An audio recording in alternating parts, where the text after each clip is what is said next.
بسم الله الرحمن الرحيم اللهم صل على محمد وآل محمد اللهم صل على محمد وآل محمد اعوذ باللہ من الشیطان اللعین الرجیم بسم اللہ الرحمن الرحیم الحمد للہ وکفا وسلام علی عبادہ الذین اصطفی درود بھیجئے محمد وعلی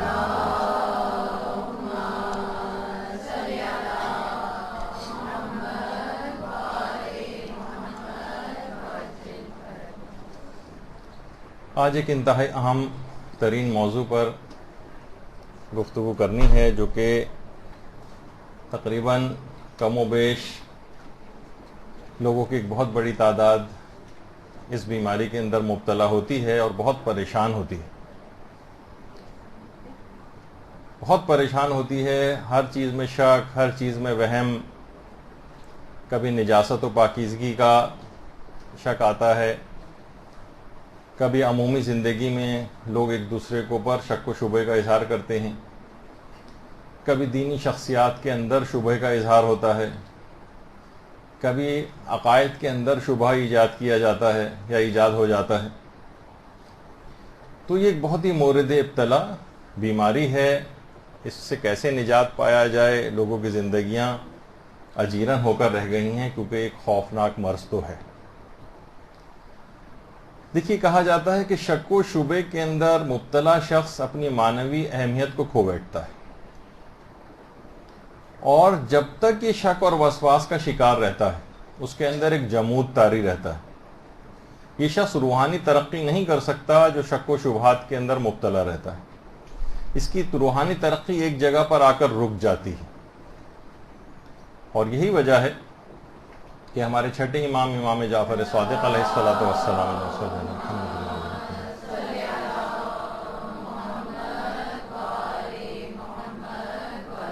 کی ایک روایت بحار الانوار میں علامہ مجلسی نے نقل کی ہے کہ امام فرماتے ہیں کہ اپنے نفسوں سے شکوک کو برطرف کرو۔ یعنی امام نے پسند نہیں فرمایا کہ انسان شک و شبہ کے اندر اپنی زندگی گزارتا جائے، ہر وقت اپنے آپ کو پاکی کرتا رہے، ہر وقت وسواس کا شکار رہے۔ اپنے نفسوں سے شکوک کو برطرف کرو۔ عقائد کے لحاظ سے بھی بات کہی جا سکتی ہے اور ان جو عمومی زندگی میں شک آتے ہیں ان کے لحاظ سے بھی۔ اچھا، یہ نہ سمجھیں کہ اس کے اندر بہت ہی جاہل قسم کے افراد ہی، ٹھیک ہے بیماری زیادہ تر کم علم افراد کے اندر ہوتی ہے، لیکن مسلمانوں کے کئی ایسے نامور نام گزرے ہیں تاریخ کے اندر جو خود اس بیماری کا شکار رہے۔ ایک مسلمان عالم دین امام فخر الدین رازی وہی ہیں جن کی تفسیر کبیر بہت مشہور ہے۔ اتنا شک کرتے تھے کہ ان کا نام ہی ہو گیا تھا امام المشککین، شک کرنے والوں کا امام۔ اس بات میں بھی شک کرتے تھے کہ میں شک بھی کر رہا ہوں یا نہیں کر رہا ہوں۔ تو اس طرح کی بیماری کبھی کبھار بڑھ جاتی۔ کچھ علماء نے، سب نہیں، آیت اللہ وحید خراسانی نے تو انکار کیا اس بات کا، لیکن کچھ اور محققین کا کہنا یہ ہے کہ اپنی اس شک کی بیماری کی وجہ سے ایک امکان پایا جاتا ہے، کیونکہ دیکھیے ایک عالم دین تھے، اپنی اس بیماری کو ایک اچھی طرف سمت کے اندر موڑ کر لے گئے۔ جب اتنا شک کرتے تھے تو انہوں نے کہا کہ میں، ظاہر ہے کہ میرے جتنے عقائد ہیں یہ بھی صحیح عقائد ہیں یا نہیں، تو اپنے عقائد میں شک کرنا شروع کیا اور نئے سرے سے اپنے ان عقائد کی تحقیق کی، اور یہاں تک کہ آخر عمر میں انتقال سے کچھ عرصے پہلے کچھ علماء نے امکان ظاہر کیا ہے، جو کہ بات اتنی پائے ثبوت تک تو نہیں پہنچی ہے، لیکن امکان ظاہر کیا ہے کہ آخری عمر میں جب اپنے عقائد کو چیک کیا تو ولایت امیر المومنین علیہ السلام ثابت ہو گئی۔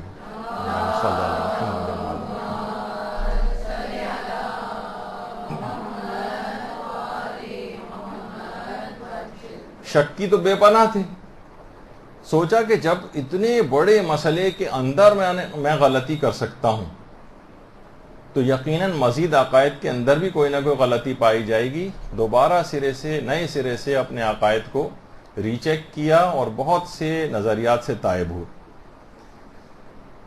ورنہ ابتدان بقول آیت اللہ وحید خراسانی کے کہ یہ وہ شخصیت تھی کہ جو کہ فضائل اہل بیت میں ہر فضیلت کو شک کی نگاہ سے دیکھتے تھے. تو بہرحال ایک تو اس قسم کے افراد سے بھی صرف میں نے کہا کہ کم علم اور افراد کے ساتھ ہی نہیں ہے، بلکہ اس طرح سے تاریخ میں کچھ مسلمانوں کے ساتھ بھی ایسا ہوتا رہا ہے. البتہ کچھ شخصیات تاریخ کی ایسی گزری ہیں، یہ تھوڑی سی تمہیدی بات کر رہا ہوں تاکہ آپ کے سامنے کچھ معروضات آ جائیں. کچھ شخصیات ایسی گزری ہیں جن کے متعلق احادیث کے اندر یہ بات آئی ہے کہ 3 ایسی شخصیات ہیں کہ کبھی شک و شبے کا ان کے پاس سے گزر بھی نہیں ہوا. وہ 3 شخصیات، ان میں ایک تو ہیں سلمان فارسی، دوسرے ہیں ابو ذر غفاری، اور تیسرے ہیں مقداد. مقداد کے متعلق ملتا ہے کہ کچھ عرصے کے لیے یہ بلالی کی طرح سے مدینہ چھوڑ کر چلے گئے تھے، لیکن پھر چند سال کے بعد واپس آئے تھے اور پھر مدینے ہی میں انتقال کیا تھا، اور جنت البقیع ہی میں کسی جگہ پر مدفون ہے، لیکن ان کی قبر کا کچھ پتہ نہیں کہ کہاں. تو یہ 3 شخصیات ایسی ہیں کہ شک و شبے کا ان کے پاس سے گزر بھی نہیں ہوا تھا. اتنے محکم ایمان کی حامل شخصیات. اچھا یہ تو چلیں اصحاب کی بات ہے. ہمارے علماء اعلام کے اندر بھی ایسی شخصیات گزری، اپنی پوری زندگی میں ایک بھی شک، حتیٰ کہ نمازوں کا شک، نجاست و طہارت کا شک، ایک شک بھی پوری زندگی میں نہیں ہوا، اور وہ تھے آیت اللہ حسین بروجردی کی شخصیت. ایک بار بھی کبھی زندگی میں، پوری زندگی میں ایک مرتبہ بھی شک نہیں ہوا کسی بھی چیز کا متعلق. تو دیکھیے اپنی روحانیت کو شکوک و شبہات نکالنے کے لیے بعض اوقات قوی کرنا پڑتا ہے. اس کے کچھ طریقے ہیں جو بھی آگے چل کر ذکر ہونے والے ہیں. اچھا اب اتنا اہم موضوع ہے، ظاہر ہے کہ اگر آپ توضیح مسائل اٹھائیے تو آپ کو جگہ جگہ ہر چیپٹر کے اندر اس طرح کی مسائل کے اندر ملیں گے. اگر شک ہے کہ ایسا ہے یا ایسا نہیں ہے تو کیا حکم ہے، اگر شک ہے کہ ایسا ہے یا ایسا نہیں ہے تو کیا حکم. اس طرح سے کر کے تقریباً ہر جگہ پہ، ہر چیپٹر کے اندر آپ کو اس کے مسائل ملیں گے. اور اتنا اہم موضوع ہے یہ کہ باقاعدہ مرحوم مصطفیٰ زمانی نے کتاب ہی وسواس کے عنوان پر لکھی ہے، مختلف قسم کے جو وسوسے اور شکوک آتے ہیں. مراجع کے فتاوے کتنے اس پہ موجود ہیں. دیکھیے شک کا ہمیشہ وہم کے ساتھ بڑا قریبی رشتہ ہے. شک جو ہے یہ وہم کی گود کے اندر پلتا بڑھتا ہے، اور اسے اتنا ناقابل علاج سمجھا جاتا رہا ہے کہ باقاعدہ ضرب المثل بن گئی کہ شک کا یا وہم کا علاج تو حکیم لقمان کے پاس بھی نہیں تھا.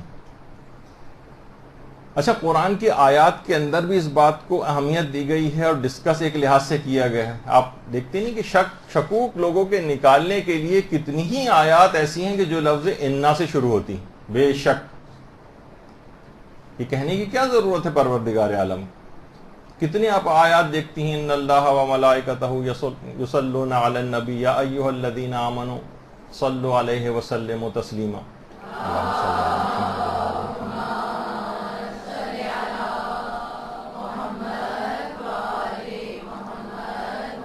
بے شک اللہ اور اس کا رسول کے اوپر درود بھیجتے ہیں. تو اب آپ نے دیکھا کہ اس کے اندر بھی یعنی بے شک کا لفظ آ رہا ہے. وَاصْبِرْ فَإِنَّ اللَّهَ لَا يُضِيعُ أَجْرَ الْمُحْسِنِينَ. بے شک پروردگار عالم احسان کرنے والوں کے اجر کو ضائع نہیں کرتا ہے. تو یہ کہنے کی کیا ضرورت ہے. تو یہ تمام چیزیں دیکھیں اس طرح سے ذَلِكَ الْكِتَابُ لَا رَيْبَ فِيهِ، اس کے اندر کوئی شک ہی نہیں ہے.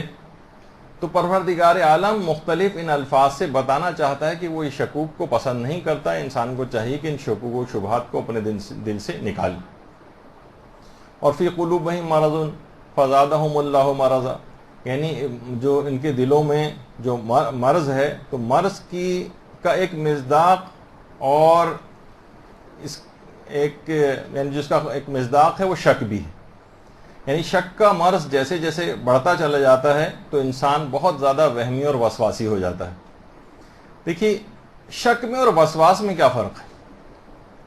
دیکھیے شک ہمیشہ غیر عادی ہوتا ہے اور غیر مقرر ہوتا ہے. مثلا کبھی آپ کو شک آیا، پھر اس کے بعد کچھ دن کے بعد آیا، مہینوں بعد آیا ہو سکتا ہے، اس کو کہتے ہیں شک. غیر عادی ہے اور غیر مکرر ہے۔ اچھا، جب یہی شک یہ اپنی مستقل حالت میں آ جائے، یعنی عادی ہو جائے اور مکرر ہونے لگے، تب انسان کہا جاتا ہے کہ اب یہ وسواس کا مریض ہو گیا، یہ وسواسی ہو گیا۔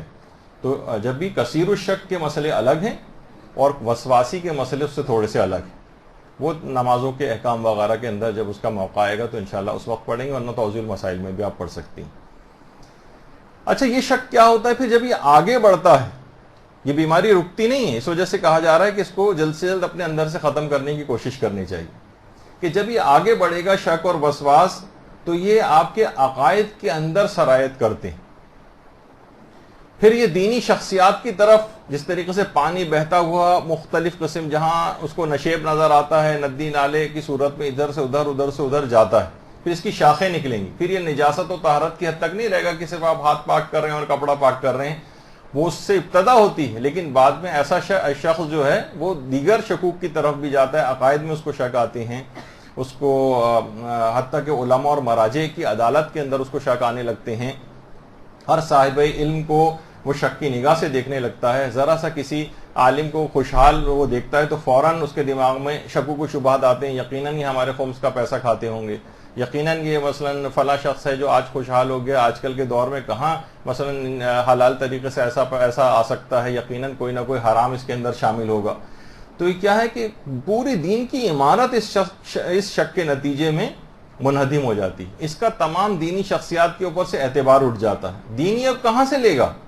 دیکھیے، یہی وجہ ہے کہ بہت سارے افراد جو آج کل بہت زیادہ کام ہو رہا ہے اسی بات پر کہ کس طرح سے شیعت کو نقصان پہنچایا جائے، اس کے اندر یہی ہے کہ علماء اور مراجع کے خلاف لوگوں کو باتیں لا کے ان کے دماغوں میں شکوک و شبہات ڈال کر ان سے متنفر کیا جائے، تاکہ دین ظاہر لینے کی تمام شخصیات یہی ہیں، اور جب دین یہ شخصیات ہی مشکوک ہو جائیں گی تو انسان پھر دین کہاں سے لے گا؟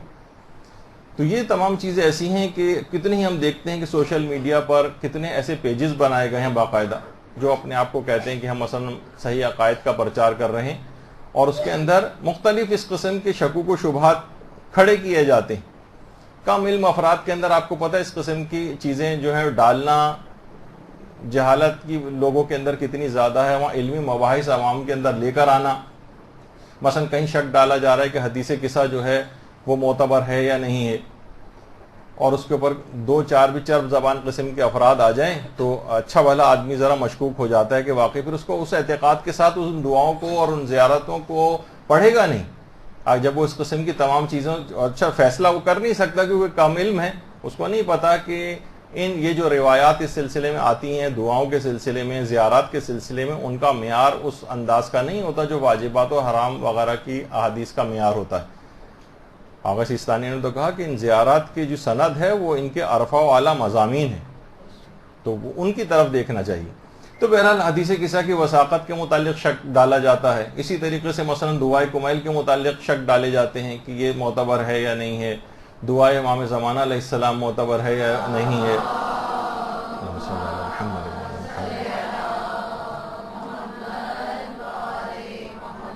اور آپ دیکھتی جائیے، جو بھی ذرا اس انداز سے سوشل میڈیا پہ بیٹھتا ہے وہ دیکھ سکتا ہے کہ مختلف اس انداز سے شکوک ڈالے جاتے ہیں، دعائے مشلول معتبر ہے یا معتبر نہیں ہے۔ کچھ تو علمی مباحث ہیں، علماء کے درمیان اچھے لگتے ہیں، لیکن عوام میں لا کر اسے بالکل ایک بازیچہ اطفال بنا دیا جائے اور فٹ بال کی طرح سے چاہیں لوگ ان علمی موضوعات سے کھیلیں، یہ انتہائی خطرناک رویہ ہے۔ اسی طریقے سے زیارات کے متعلق شکوک و شبہات ڈالے جاتے ہیں، تو اپنے طرف سے موقف جو ہے وہ پیش کیے جاتے ہیں، علماء اور مراجع کو بائی پاس کیا جاتا ہے، ذرا سا بھی کوئی چرب زبان ہے تو سادہ لو افراد کو متاثر کر لیتا ہے۔ تو ان چکروں کے اندر اور ان شبہات کے اندر وہ لوگ پڑ جاتے ہیں جو پہلے سے ان شکوک و شبہات کے مریض رہتے ہیں، وہ آسانی سے اس طرف آ جاتے ہیں۔ تو اسی طرح سے ہر فضیلت کے متعلق بہت سارے جو معجزات ہیں ان کو ڈسکس کرنا شروع کر دیں کہ یہ معتبر ہے یا معتبر نہیں۔ اس سے کیا ہوتا ہے کہ جو حقیقی معجزات ہیں ائمہ کے، ان سے بھی لوگ مشکوک ہو جاتے ہیں، کیونکہ کم علم ہیں، وہ فیصلہ نہیں کر پاتے، اب انہوں ہر چیز انہیں غلو لگنے لگتی ہے، اب ہر چیز ان کو جو ایسا لگتا ہے کہ تو خدا بنایا جا رہا ہے جبکہ ان کی فضیلت میں مثلا ہوتی ہے، تو انسان فیصلہ نہیں کر پاتا اور ایسے افراد زیادہ اس کے اندر گرفتار ہوتے چلے جاتے ہیں۔ تو عوام کی بحثیں الگ ہیں، خواص کی بحثیں الگ ہیں۔ خواص کی بحثوں کو اگر عوام میں لایا جاتا ہے تو اس کے بہت نقصانات ہوتے ہیں۔ اچھا پھر یہ پانی جو ہے شک کا یہ بہتا ہوا اور سمت نکالتا ہے. اب مثلا ذرا سی کسی کو گھر میں کوئی پریشانی آئی، کوئی دکھ آئی، کوئی بیماری آئی، فوراً اس کا شک ہوتا ہے کہ یہ فلاں رشتہ دار نے یقیناً جادو کروایا ہوگا مجھ پر. اب آپ نے دیکھا کہ یہ شک کی بیماری رشتہ داروں کی طرف جاتی، یقیناً یہ بھاوج جو ہے ہماری اس نے عمل کروایا ہے. اچھا اب کیا ہوتا ہے اس کے بعد پھر یہ افراد، بہت میں نے سنجیدہ قسم کے افراد، دیندار افراد کو بھی عاملوں کے پاس جاتے دیکھا. اب کیا کرتے ہیں؟ عاملوں کے پاس جاتے ہیں، اور یہ عامل یا جن کو غافل کہنا چاہیے، یہ ان کو مزید شکوک کی طرف لے جاتے ہیں. کبھی کوئی عامل آپ نے ایسا نہیں دیکھا ہوگا جو اس چیز کو، جو بھی اس کے سامنے شکایت لے کر جاتا ہے، اس کو یہ نہ کہے کہ تمہارے کسی قریبی رشتہ دار نے یہ چیز کروائی. یہ سفلی عمل کسی قریبی رشتہ دار نے کرایا ہے. تو اب یہ سوء ظنی اس کے اندر پیدا ہوتی. یہ جو شک تھا اب یہ سوء ظنی کے اندر تبدیل ہوتا ہے، یہاں تک کہ کینہ اور دشمنی کی طرف چلا جاتا ہے. عام طور پر شوہر اپنی بیویوں پہ شک کرنے لگتے ہیں. کتنے ابھی ایک ہفتہ پہلے میرے پاس اس طرح کے کیس آئے کہ جو تقریباً طلاق تک معاملات جو ہیں وہ پہنچ گئے، وہ اسی وجہ سے کہ وہ شک کر رہا ہے. اچھا یہ ضرور ہے کہ آیت اللہ سیستانی کا آج میرے پاس اتنا وقت نہیں، ورنہ ان کا پورا ایک تفصیلی مفصل ایک فتویٰ ہے وہ پڑھ کے سناتا، جس میں انہوں نے نصیحت کی کہ بیویاں خاص طور پر ایسے تمام امور سے، کاموں سے اجتناب کریں کہ جس سے اس کا شوہر مشکوک ہو جائے. ٹھیک ہے آپ بچپن سے جو ہے اب خاندانوں میں اپنے کزنس کے ساتھ اٹھی بیٹھی ہیں، لیکن بعد میں آپ اصلا بہت دیر تک فون پر کسی کزن سے بات کر رہی ہے مثلا، اب شوہر کو یعنی ایک شک پیدا ہوگا. ہر تمام کاموں سے اس کے لیے پرہیز لازم ہے جس سے شوہر مشکوک ہو جائے. باقاعدہ وہ آج اتنا موقع نہیں ہے ورنہ ہم دوسری سمت کے اندر نکل جائیں گے. تو اب کیا ہے، اسی طریقے سے یعنی شک کا دائرہ آگے کی طرف چلتا ہے، وسیع ہوتا جاتا ہے، اور شوہر بیویوں پہ شک کرتے ہیں. اسی طریقے سے بیویاں شوہروں کے اوپر شک کرتی ہیں، کس سے بات ہو رہی ہے، کیا ہو رہا ہے، ان کے ایس ایم ایس چیک کیے جا رہے ہیں اور فلاں چیز ہو رہی ہے، یعنی اس طرف جاتا ہے معاملہ. ایک خاتون کے متعلق تو مجھے پتہ چلا تھا کہ ہمیشہ اتنی مشکوک رہتی تھی، ہمیشہ اپنے شوہر کا لباس چیک کرتی تھی، کوئی لمبا سا کوئی بال مل جائے، اور جب نہیں ملا تو کہنے لگی کہ لگتا ہے کہ اب تم گنجی عورتوں سے بھی دوستی کرنے لگے ہو. تو یعنی اتنا شک یہ چیز آگے چل کر بڑھ جاتی ہے. تو اچھا عام افراد کی تو بات رہی ایک طرف، ابھی آپ نے علماء کا بھی سنا. ایران کے ایک بادشاہ شاہ طہماسپ، صفوی بادشاہ تھا، وہ خود بہت زیادہ وسواس کا مریض ہو گیا تھا. پورا دن حمام میں غسل کرتے ہوئے لگا دیتا تھا، حتیٰ کہ مجلس اعضاء کا تبرک کھانا بند کر دیا تھا کہ شاید نجس ہو. یعنی اس حد تک بیماری بڑھ گئی تھی. یہاں تک کہ اس کے بعد شیخ بہائی کے والد شیخ حسین اس موضوع پر ان کو ایک کتاب لکھنا پڑ گئی کہ بادشاہ کے اس مرض کے حوالے سے العقد الطہماسپی فی الوسواس والطہارہ. باقاعدہ شیخ بہائی کے والد نے اس پہ کتاب لکھی، اور اس کا خطی نسخہ آج بھی آیت اللہ مرشی نجفی کی جو قم میں لائبریری ہے اس کے اندر موجود ہے. پرنٹڈ نہیں ہے، خطی نسخہ ہے جو ان کی لائبریری میں. تو یہ نجاست و طہارت کی جو خاص طور پر بیماری ہے، ہر وقت ہاتھ کو پاک کر رہے ہیں، ہر وقت پاؤں کو پاک کر رہے ہیں، ہر چیز کے اوپر شبہ کا اظہار کیا جا رہا ہے. ابھی صرف چند دن پہلے ایک اور طلاق کا کیس اسی طریقے سے، جو ایک شخص جو کہ نجاست و طہارت کے حوالے سے اتنا شکی اور وسواسی ہو گیا ہے کہ اس کی بیوی طلاق لینے کے اوپر تقریباً آمادہ ہو گئی کہ اب اس کے ساتھ گزارا بہت مشکل ہو گیا. اتنا ہر وقت شک، ہر چیز پر اتنا شک. تو ان تمام چیزوں کا علاج بہت ضروری. آپ کو تو نظر نہیں آ رہا ہوتا بعض اوقات، اگر آپ جا کر دیکھیں، مرد حضرات اس سے واقف ہیں، لوگ مساجد کے جو وضو خانے ہیں ان میں 20 منٹ، آدھا گھنٹہ تک بیٹھے رہتے ہیں. پہلے پاؤں پاک ہو رہے ہیں، اس کے بعد نل کے اوپر پاؤں رکھ کر پاؤں سکھائے جا رہے ہیں، اور اس کے بعد پھر جو ہے وہ بڑی دیر، آدھا پونا گھنٹہ جو ہے وہ لگا دیتے ہیں. اسی طریقے سے اگر کوئی شخص مثلا غسل کرنے باتھ روم چلا گیا، اب چاہے نماز فجر قضا ہو جائے،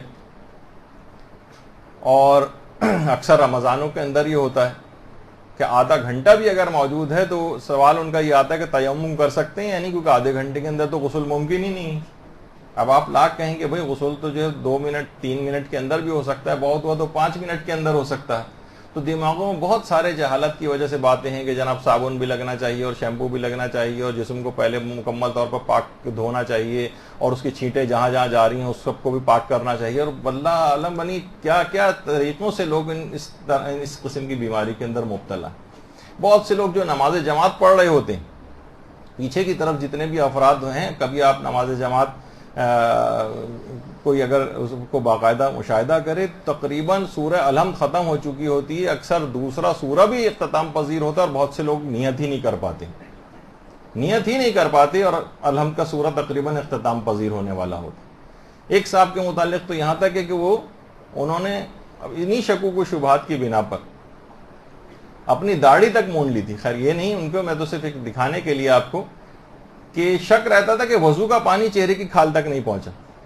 جب شک ہر دفعہ رہے گا تو اس کا مطلب ہے کہ داڑھی کو مونڈ دینا چاہیے، تو ایک اور گناہ انہوں نے کر لیا۔ اس طرح کے کچھ افراد ہم نے دیکھے تھے اپنے طالب علمی کے ابتدائی دور میں جو نئے نئے مذہبی ہوئے تھے، باقاعدہ سر میں انہوں نے نائی کے پاس جا کر بلیڈ لگا کر ایک بیچ میں ایک پٹی بنوائی تھی، وہاں سے بال صاف کروائے تھے کہ اس جگہ کے اوپر مسح کرنا ہے۔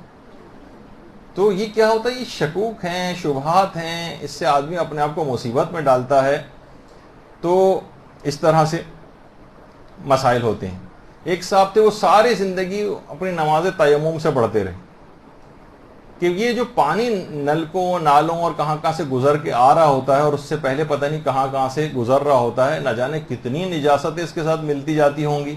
اب اس نجس پانی کے ساتھ تو وضو نہیں ہو سکتا، لہٰذا وہ تیمم کرتے تھے۔ میں ان خپتیوں کی تو بات ہی نہیں کر رہا جو پوری زندگی کہتے ہیں کہ نماز قصر ہم پڑھتے ہیں کیونکہ زندگی بھی ایک سفر ہے اور سفر میں ہمیشہ نماز قصر ہوتی ہے، وہ تو اور بڑی بیماری کی طرف معاملہ چلا جاتا ہے۔ تو علماء کے اپنے ادوار میں بھی ایسی شخصیات رہیں۔ میرزا قمی اتنے بڑے ہمارے فقیہ اور عالم، وہ خود اپنے مقلد کی بات جو ہے وہ نقل کرتے ہیں۔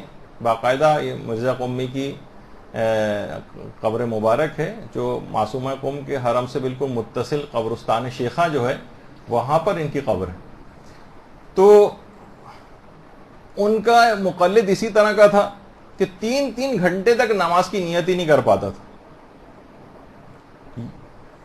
اور یہاں تک کہ مرزا قمی کو فتویٰ دینا پڑا کہ تمہارے لیے نماز کی نیت کرنا ہی حرام۔ چلا گیا، بعد میں پھر واپس آیا، کہا کہ لیکن بغیر نیت کے تو نماز ہی نہیں ہوتی، یہ آپ نے کیسا فتویٰ دیا ہے؟ انہوں نے کہا کہ نیت فقط دل کے ارادے کا نام ہے، اور ڈانٹ کے ان کو بھگایا، اور تو 3 گھنٹے تک نیت نہیں کر پا رہے ہیں۔ ایک صاحب کے متعلق، ایک وسواسی کے متعلق تو یہاں تک پتہ چلا کہ 2 مرتبہ مکے سے مسجد شجرہ واپس گئے کہ شاید میں نے نیت صحیح طرح نہیں کی تھی عمرے کی۔ تو یہ بہت ساری ایسی چیزیں ہیں۔ کتنے افراد ایسے ہیں کہ جو زندگی بھر کی جو نماز ہے وہ کہتے تھے نماز ممکن ہی نہیں ہے، کیونکہ یہ جو جتنی گرد و غبار اور ہوائیں نہ جانے کتنی نجاستوں سے ٹکراتی ہے، پھر وہ ہمارے جسم اور لباس کے اوپر وہ ہوا آ کر لگتی ہے تو وہ بھی نجس ہو جاتے ہیں، اور اس نجاست بدن اور لباس کے ساتھ نماز تو نہیں ہو سکتی۔ ایک صاحب جو آیت اللہ ملا کاظم خراسانی، جن کی کفایت الاصول ایک مشہور کتاب ہے جو کہ پڑھائی بھی جاتی ہے دینی مدارس میں، ان سے ایک صاحب آتے تھے اور براہ راست ان کی کتاب نہیں پڑھتے تھے کیونکہ اس میں بھی شک ہوتا تھا کہ پتہ نہیں میں نے صحیح سمجھا یا صحیح نہیں سمجھا، اور ملا کاظم خراسانی سے خود آ کر ہر فتویٰ دریافت کرتے تھے، اور اس کے بعد بھی مشکوک رہتے تھے کہ پتہ نہیں انہوں نے میری بات صحیح سمجھی یا نہیں سمجھی، اور سمجھنے کے بعد صحیح مسئلہ بھی ملا کاظم خراسانی نے بتایا یا نہیں بتایا۔ ایک صاحب تو باقاعدہ آیت اللہ سیستانی سے ہم نے خود دیکھا، جب ہم سفر زیارت پہ تھے تو آیت اللہ سیستانی زائرین سے ملاقات کرتے ہیں، وہاں کوئی کسی کا کوئی سوال ہے تو وہ بھی پوچھ لیتا ہے۔ آیت اللہ سیستانی سے کوئی سوال پوچھا انہوں نے تو انہوں نے جواب دیا، جو جواب ملا تو کہنے لگے کہ اس کا کہیں سے حوالہ مل جائے گا لکھا ہو، یعنی اب اس سے سوچیں کہ یعنی آیت اللہ سیستانی جواب دے رہے ہیں، اس پہ بھی ان کو حوالہ چاہیے، یعنی یقین نہیں آ رہا کہ واقعی صحیح بات انہوں نے کہی بھی ہے یا نہیں کہی۔ اور بہت زیادہ ہم نے اس انداز سے جہالت کے ساتھ بدتمیزی ہوتے ہوئے، آیت اللہ حافظ بشیر نجفی جب درس وغیرہ دے رہے ہوتے ہیں اور وہاں پر لوگ، ان کا ایک طریقہ کار ہے، زائرین سے خطاب کرتے ہیں کیونکہ اردو سپیکنگ ہیں، زائرین کے سوالوں کے بھی جواب دیتے ہیں، تو باقاعدہ لوگوں کو اتنے زیادہ جہالت کے ساتھ برے طریقے سے ہم نے ان کے ساتھ بحث و مباحثہ کرتے دیکھا ہے کہ آقا آپ نے کیا وہ حدیث نہیں پڑھی ہے جو آپ اس قسم کی بات کر رہے ہیں. اس طرح سے ان کو ایک مرجع وقت ان کو پتہ ہی نہیں کہ اس شخص کا علمی مقام کیا ہے, تمہاری اپنی علمی حیثیت کیا ہے, کہ تو ان کی بات پر یقین نہ کرنا. ہر وہی میں نے کہا نا کہ دینی شخصیات کے متعلق بھی وہ شخص مشکوک ہو جاتا ہے, خود پسندی کے اندر مبتلا ہوتا ہے. تو اس طرح کی چیزیں ہیں. اسی طرح سے ایک متعلق ملتا ہے کہ تقریباً 10 سال تک ایک صاحب نے کھیت کی اپنی کوئی سبزی تک نہ کھائی تھی کہ ان کی جو گائے بیل پڑوسی کے کھیت کے اندر چلی گئی تھی. اب ان کو شک ہوتا تھا اس کے قدموں کی کوئی مٹی گائے کے پاؤں میں لگ کر آ گئی ہے یا بیل کے پاؤں میں, اور ان کے کھیت میں آ کر مل گئی ہے, جو غصبی ہو گیا تو جو چیز کھاؤں گا تو وہ مال حرام میرے جسم کے اندر جائے گا. ایک صاحب نے اس وجہ سے ایک چوری کی مرغی ان کو پتہ چل گیا تھا کہ شہر کے اندر آ گئی ہے, تو جتنے سال تک مرغی کی عمر ہوتی ہے اتنے سال تک انہوں نے مرغی نہیں کھائی کہ ہو سکتا ہے کہ وہ حرام مرغی یا جو غصبی ایک لحاظ سے ان کے خیال میں مرغی تھی وہ میرے جسم کے اندر نہ چلی جائے. بہت سے ایک صاحب سے تو میں واقف ہوں جو ان کو پتہ چلا ہے کہ مرغی کی فیڈ میں فلاں ہو سکتا ہے کچھ نجاست ملائی جاتی ہو. مرغی تو ظاہر مسائل فقہ وغیرہ توضیح المسائل پڑھ کے کھانا پینا نہیں کھانے جاتی ہو, تو کچھ بھی کھا سکتی ہے اور جائز بھی آپ کے لیے ظاہر مرغی کے لیے کھانا. اور مرغی اگر اس طرح کی کوئی چیز کھا بھی رہی ہے تو اس سے آپ کا تعلق نہیں ہے. تو انہوں نے کہا نہیں, یہ پتہ نہیں کتنے نجاستیں کھاتی ہوگی, انہوں نے مرغی کھانا بالکل چھوڑ دیا. اچھی بھلی جو ہے وہ دینی سمجھ بوجھ رکھنے والے آدمی ہیں, لیکن پھر بھی اس طرح کے شکوک و شبہات کے اندر پڑ گئے. غسل کے اندر آپ دیکھتے ہیں, وضو کے اندر بھی اتنا لوگ پانی بہاتے ہیں, اتنا پانی بہاتے ہیں جس کی کوئی حد اور انتہا نہیں کہ پوری ٹنکی کا پانی ختم ہو جائے لیکن ان کا وضو ختم نہیں ہوتا. تو بہت سے افراد اس طرح سے وضو کر رہے ہوتے ہیں, اتنا پانی بہا رہے ہوتے ہیں. تو یہ تمام چیزیں ایسی, کچھ تو ایسا باقاعدہ لگتا ہے کہ وضو کر کے آئے ہیں باتھ روم میں یا دوڑ کے انہوں نے غسل کیا, یہ بھی پتہ نہیں چل رہا ہوتا. تو یہ سب چیزیں, یہ میں آپ کو علامات بتاتا جا رہا ہوں کہ کس طرح سے لوگوں کے اندر یہ مرض پایا جاتا ہے. اس کی بہت ساری شاخیں اور بہت ساری شکلیں. ایک دفعہ میں نے بتایا تھا نا, وزیری صاحب کے پاس ہمارے مولانا شیخ غلام علی وزیری صاحب قبلہ, ان کے پاس آتے رہتے ہیں اس قسم کے افراد. وہ آیا تھا, کہنے لگا میں تو ہر دفعہ جب بھی کموڈ کو استعمال کرتا ہوں بعد میں پورا مجھے غسل کرنا پڑتا ہے. تو مولانا کی تو شخصیت ہے, وہ مزاحیہ قسم کے آدمی.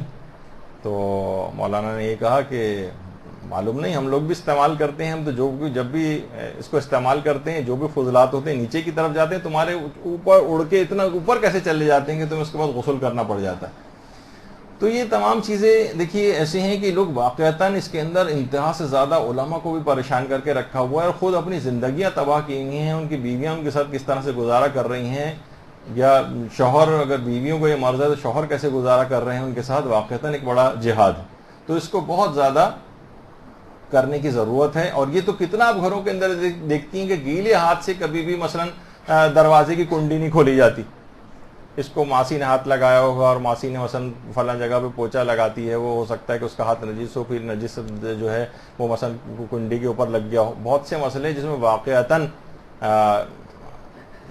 یعنی جس کے اندر کیئر کرنی چاہیے وہ اپنی جگہ پر اہم مسئلے ہیں. میں تو عمومی طور پہ بات بیان کر رہا ہوں کہ ان کو پتہ بھی نہیں کیا نجاست ہے یا نہیں, بس کیونکہ زمین پہ پوچھا لگایا تو ہر زمین نجسی ہوتی ہے ظاہر. تو دروازے کی کنڈی کو ہاتھ مثلا نہیں لگایا جائے گا, یا مثلا بہت سے لوگوں نے وارننگ بھی لکھ کے لگا دیتے ہیں کہ یہ جو ہینڈل ہے یہ وہ لوگ بھی استعمال کرتے ہیں اس کو کہ جو اس کے بعد اپنے ہاتھوں کو دھوتے نہیں ہیں واش روم استعمال کرنے کے بعد.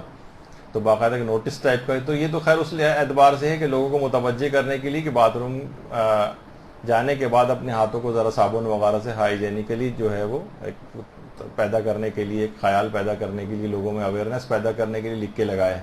لیکن عام طور پر یہ بہت زیادہ ہو رہا ہے کہ اس کو بھی لوگ سوچتے ہیں کہ بس ابھی اس کو ہاتھ لگ گیا تو یہ ہاتھ بھی نجس ہو گیا. اسی طریقے سے مثلا مشکوک قسم کے افراد, ہر چیز کے اوپر ان کو شک ہوتا ہے, ہر چیز کو جناب گلوز پہن کے اور دستانے پہن کے جو ہے وہ دھویا جا رہا ہے.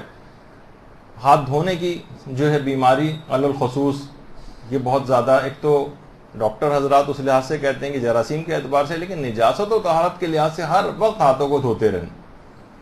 تو یہ تمام چیزیں ایسی ہیں کہ حتیٰ کہ بہت سے لوگوں کا تو یہ ہے کہ کمپیوٹر پہ بھی پتہ نہیں کتنے لوگ آ کر ہاتھ لگاتے ہیں. اب اس کو بھی سوچ رہے ہیں کہ اس کو پاک کیسے کیا جائے, وہ چاہے اس چیزیں خراب ہو جائیں. کتنا لوگ کہتے ہیں کہ بھائی یہ موبائل فون جو ہے یہ اسکرین اس کو ہم کیسے پاک کریں، فلاں شخص نے ہاتھ لگایا تھا تو باقاعدہ پانی سے دھویا جا رہا ہے اس کو، وغیرہ وغیرہ.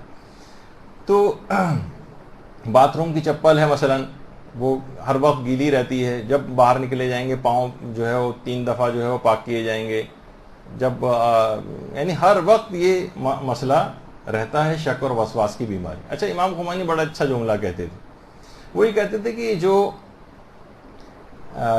وسواسی قسم کے افراد ہیں، شیطان جو شک ڈالتا ہے نا ان کو، یہ جو شیطان شک ڈالتا ہے، تو شیطان کبھی بھی شک کو مالی عبادت میں آنے نہیں دے گا.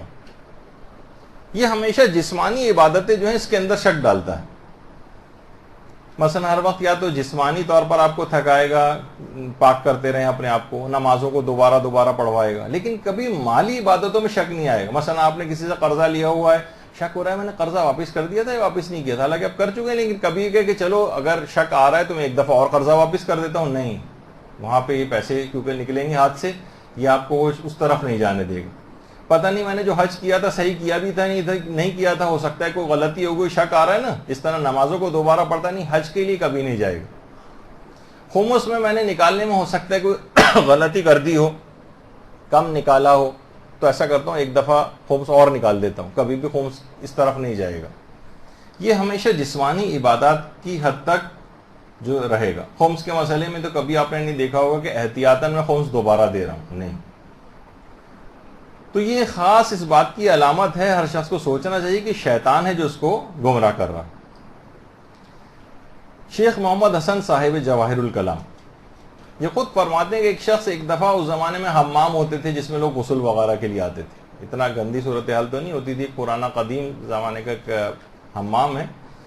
تو ایک شخص حمام میں داخل ہوا اور فوراً واپس آ گیا کہ میں یہاں غسل کر ہی نہیں سکتا ہوں، زمین حمام نجس ہے. بھاپ، اچھا اس زمانے میں بھاپ وغیرہ بھی ہوتی ہے، بھاپ جب زمین سے ٹکرا رہی ہے تو اس سے پوری فضا نجس ہو رہی ہے، یہاں تو غسل ممکن ہی نہیں ہے، بلکہ مجھے پسینہ آیا تو اس سے اور یہ ٹچ ہو جائے گا تو مجھے دوبارہ غسل کرنا پڑے گا. یہ باقاعدہ خود صاحب جواہر نے لکھا کہ اس طرح سے لوگ وسواس کرتے ہیں. ایک صاحب تو باقاعدہ انہوں نے ان کے متعلق ملتا ہے کہ 20 طواف انہوں نے کیے تھے، ہر مرتبہ ہی شک ہوتا تھا کہ پتہ نہیں میں نے 6 کیے ہیں طواف، 6 چکر لگائے ہیں کہ 7 لگائے ہیں کہ 8 لگائے ہیں. یہاں تک کہ ایک شخص نے پھر ان کو اپنے ساتھ لیا، ان کا ہاتھ پکڑا، گنتی اپنے ذمے لی اور ان کو طواف کے چکر مکمل کروائے. اتنا زیادہ یہ بیماریاں دیکھیے بڑھ کے کہاں سے کہاں جو ہے پہنچ جاتی ہیں. ایک دفعہ میں نے پہلے بھی اشارہ کیا تھا، خود میرے اپنے ایک دوست تھے جو ڈاکٹر صاحب ہیں، ان کو تو شک کی اتنی بیماری ہو گئی تھی کہ باقاعدہ کہتے تھے کہ اگر کموڈ یا WC میں بیٹھے ہیں ان کو کہتے ہیں کہ تو چھینٹے آ رہے ہیں. پھر اس کے بعد وہ باقاعدہ جوتے پہن کے، بوٹ پہن کے بیٹھنے لگے. پھر اس کے بعد بھی ان کو شبہ ہوتا تھا کہ پھر کہیں سے چھینٹ آ گئی، تو باقاعدہ 2 کرسیاں انہوں نے رکھی تھیں اور ان 2 کرسیوں کے اوپر چڑھ کر جو ہے وہ تقریباً رفع حاجت یہ والی کیفیت ان کے ساتھ ہو گئی تھی. علماء سے دریافت کیا، علماء نے کہا اب صرف ایک ہی طریقہ ہے کہ جہاں کہیں پانی پڑا ہوا نظر آئے، جہاں کیچڑ نظر آئے، جہاں پر گٹر کا پانی بہتا ہوا نظر آئے، اسی کے اندر چلتے ہوئے جاؤ اور اس کے بعد آ کر نماز پڑھو. یعنی کسی نے ان کو یہ طریقہ بتایا تو بڑی مشکل سے وہ وسواس کا مرض اس انداز سے نکلا. تو یہ ساری میں نے علامتیں آپ کو بتائیں، اس کے سامنے ایک پکچرائز آپ کے سامنے کی کہ مرض بڑھ کے کہاں سے کہاں تک چلا جاتا ہے. اب آ جائیے علاج کی طرف. علاج اس کے بہت سادہ ہیں، بہت آسان ہیں، اور ایسے افراد کو ضرور آپ کو بتانا چاہیے اور خود بھی ان پر عمل کرنا چاہیے اگر کوئی اس انداز سے ان امراض کا مریض ہو. آیت اللہ صادق روحانی ماشاءاللہ سے مراجع میں سے حیات ہیں اور تقلید بھی ان کی ہوتی ہے اور آج کل کافی علیل ہیں. یہ فرماتے ہیں کہ اگر کوئی شخص سورہ اسراء یعنی سورہ بنی اسرائیل کی آیت نمبر 45 اور آیت نمبر 46، اب اتنا وقت نہیں کہ ان آیات کو بھی پڑھا جائے، آپ بس نوٹ کر لیں کہ سورہ اسراء کی آیت نمبر 45 اور آیت نمبر 46 کو اگر بار بار پڑھے تو یہ شک اور وسواس کا مرض اس سے دور ہو جائے گا. یہ 2 قرآن کی آیات ایسی ہیں، سورہ اسراء کی 45ویں اور 46ویں آیت کو، جو کہ ان کی تکرار کرنا اور بار بار پڑھنا اس مرض سے نجات دلاتا ہے.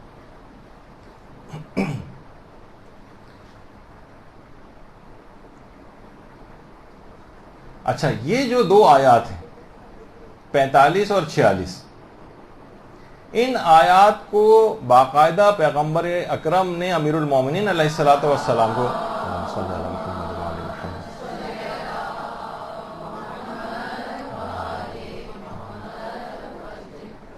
باقاعدہ حضرت امیر کو تعلیم کی تھی، اور علماء فرماتے ہیں کہ یہ طہارت و نجاست کے شکوک کے جو مبتلا مریض ہوتے ہیں ان کے لیے یہ بہت مجرب آیات ہے، تجربہ شدہ ہے کہ ان سے ایسے افراد کا مرض اگر اس کو بار بار یاد کر لیں، اپنے پاس لکھی ہوئی رکھ لیں اور اس کی تکرار کرتے رہیں تو یہ مرض دور ہو جاتا۔ اس کے بعد آیت اللہ بہجت کا ایک طریقہ، بلکہ انہوں نے 2 اذکار ایسے بتائے ہیں کہ جو کہ شک اور وسواس کے مرض کو دور کرتے ہیں۔ ان میں تو ایک تو ہے حوقلہ، لا حول ولا قوت الا باللہ العلی العظیم، یہ اس کی کثرت سے انسان تلاوت کرے، اور دوسرا ہے تحلیل، یعنی لا الہ الا اللہ۔ یہ 2 اذکار آیت اللہ بہجت فرماتے تھے، ان کو کثرت کے ساتھ اگر کوئی شخص تلاوت کرے تو اس شک، وسواس اور وہم کے جو مرض ہے یہ بالکل دور ہو جاتا ہے۔ تو اس کو کرنا بھی کوئی آسان نہیں۔ لا الہ الا اللہ کے متعلق تو کہا جاتا ہے کہ تو ایسا ذکر ہے کہ جس کے لیے زبان کو حرکت دینا بھی لازم نہیں ہوتا، بغیر حرکت۔ اور یہ آپ کو پتہ ہے کہ یہ جو ذکر ہے مرتے وقت اس کی بڑی تاکید ہے کہ انسان اتنا زیادہ مجبور بھی ہو جائے کہ وہ زبان کو بھی حرکت نہ دے سکے تو حالت نزع میں، جان کنی کی کیفیت میں بھی آخری کلمہ لا الہ الا اللہ پہ اس کا اختتام ہو۔ پورا کلمہ اگر پڑھے تو کیا ہی کہنا، لیکن کم سے کم یہ ضرور ہو۔ تو اس بات کا التزام، ایسا ذکر رکھا گیا کہ زبان کی حرکت بھی اگر کرنے کے قابل نہیں تب بھی اس ذکر کو پڑھا جا سکے۔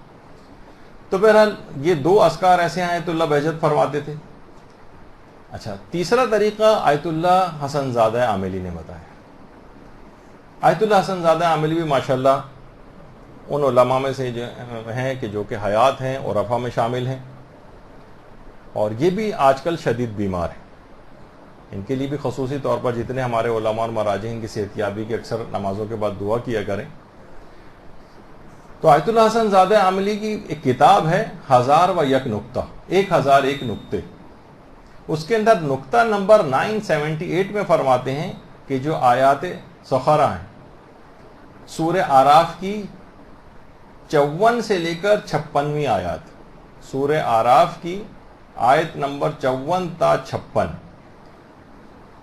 ان کو اگر کوئی شخص 70 مرتبہ روزانہ پڑھے تو شک اور وسواس اور وہم کی بیماری بالکل دور ہو جاتی ہے۔ 70 دفعہ ان 3 آیات کو روزانہ پڑھنا، 54، 55 اور 56، ان 3 آیات 70 مرتبہ روزانہ پڑھنے سے شک اور وسواس کی بیماری بالکل دور ہو جاتی ہے، بلکہ فرماتے ہیں کہ انسان منزل یقین پر فائز ہو جاتا ہے۔ صرف بیماری دور نہیں ہوتی بلکہ منزل یقین پہ انسان فائز ہو جاتا ہے۔ اگلا طریقہ آیت اللہ حسین مظاہری نے بتایا، بلکہ آیت اللہ حسین مظاہری نے 6 طریقے بتائے، 6 میں سے پہلا طریقہ آیت اللہ حسین مظاہری فرماتے ہیں شک اور وسواس کو نکالنے کے لیے کہ اگر انسان اپنی ہر نماز کو اول وقت میں پڑھے۔ دیکھیے، اول وقت نماز اتنا اہم موضوع ہے کہ بہترین نماز کیسے پڑھے، جو ایک سیریز ہماری چل رہی ہے، اس میں پورا ایک درس انشاءاللہ اس بات کی اہمیت اور اس کے طریقہ کار کے اوپر ہوگا کہ اتنی زیادہ اس کی اثر پذیری ہے، اتنی زیادہ روحانیت کے اندر دخیل ہے، اتنی زیادہ قرب خدا کو حاصل کرنے کے لیے نماز اول وقت اتنی زیادہ کارآمد اور مجرب ہے کہ جس کی کوئی حد اور انتہا نہیں۔ اور اگر کوئی شخص اول وقت نماز پڑھتا ہے، اس کے مقابلے میں ایک شخص بالکل آخری وقت میں نماز پڑھتا ہے، کہ دونوں کی آپ اس میں اندازہ لگا رہی ہوں گی، اس طریقے سے انٹرنیٹ کے سگنلز وائی فائی وغیرہ کے ہوتے ہیں، اس میں شو کر رہا ہوتا ہے کہ بہت ویک سگنل ہے، تو آخری وقت کی نماز بس ایسی، بس اس سے آپ کا وقت سمجھیں ایک لحاظ سے صرف واجب آپ کا ادا ہوتا ہے، لیکن اپنی اثر پذیری، اثرات، فوائد وہ بہت کم کر چکی ہوتی ہے، کیونکہ اس کا پڑھنے والا ہی اس کو اہمیت دینے کو تیار نہیں، تو وہ نماز بھی اس کو اتنی زیادہ فائدہ نہیں پہنچاتی، بس یہ کہ بے نمازی نہیں اٹھایا جائے گا۔ تو انسان اول وقت میں نماز پڑھنے کا یا اوقات فضیلت میں نماز پڑھنے کا اگر عادی ہو، اور فرماتے ہیں آیت اللہ حسین مظاہری بھی ماشاءاللہ حیات ہیں، وہ فرماتے ہیں کہ قرآن کی جو آیت ہے کہ وَاسْتَعِينُوا بِالصَّبْرِ وَالصَّلَاةِ، کہ دو جگہ قرآن میں آیا کہ انسان کو چاہیے کہ وہ صبر سے اور نماز سے مدد لے. بہت سی روایت میں صبر سے مراد روزے کو بھی لیا گیا، یعنی روزے اور نماز سے مدد لینا. تو فرماتے ہیں جب انسان مدد لے سکتا ہے تمام چیزوں کے سلسلے میں نماز سے، تو اس نماز کو اچھی طریقے سے آپ پڑھ کر اپنے شک اور وسواس اور وہم کو اس سے کیوں نہیں دور کر سکتے؟ اس نمازی سے مدد لیں کہ یہ مرض آپ سے دور ہو جائے. تو پہلی چیز ہوئی. دوسری فرماتے ہیں کہ انسان جتنا تقوی اور پرہیزگاری اختیار کرے گا اور گناہوں سے اجتناب اس کا جتنا زیادہ ہوگا، اتنا ہی زیادہ وہ شکوک و شبہات سے دور ہوتا چلا جائے گا. یعنی جتنے گناہ ہوں گے اتنے شکوک بڑھیں گے، جتنا تقوی زیادہ ہوگا اتنے شک کم ہوتے چلے جائیں گے. دیکھیے روایت کے اندر بھی باقاعدہ، بلکہ ہمارے جو مفہوم ہے روایت کا چھٹے امام امام جعفر صادق علیہ الصلوۃ والسلام سے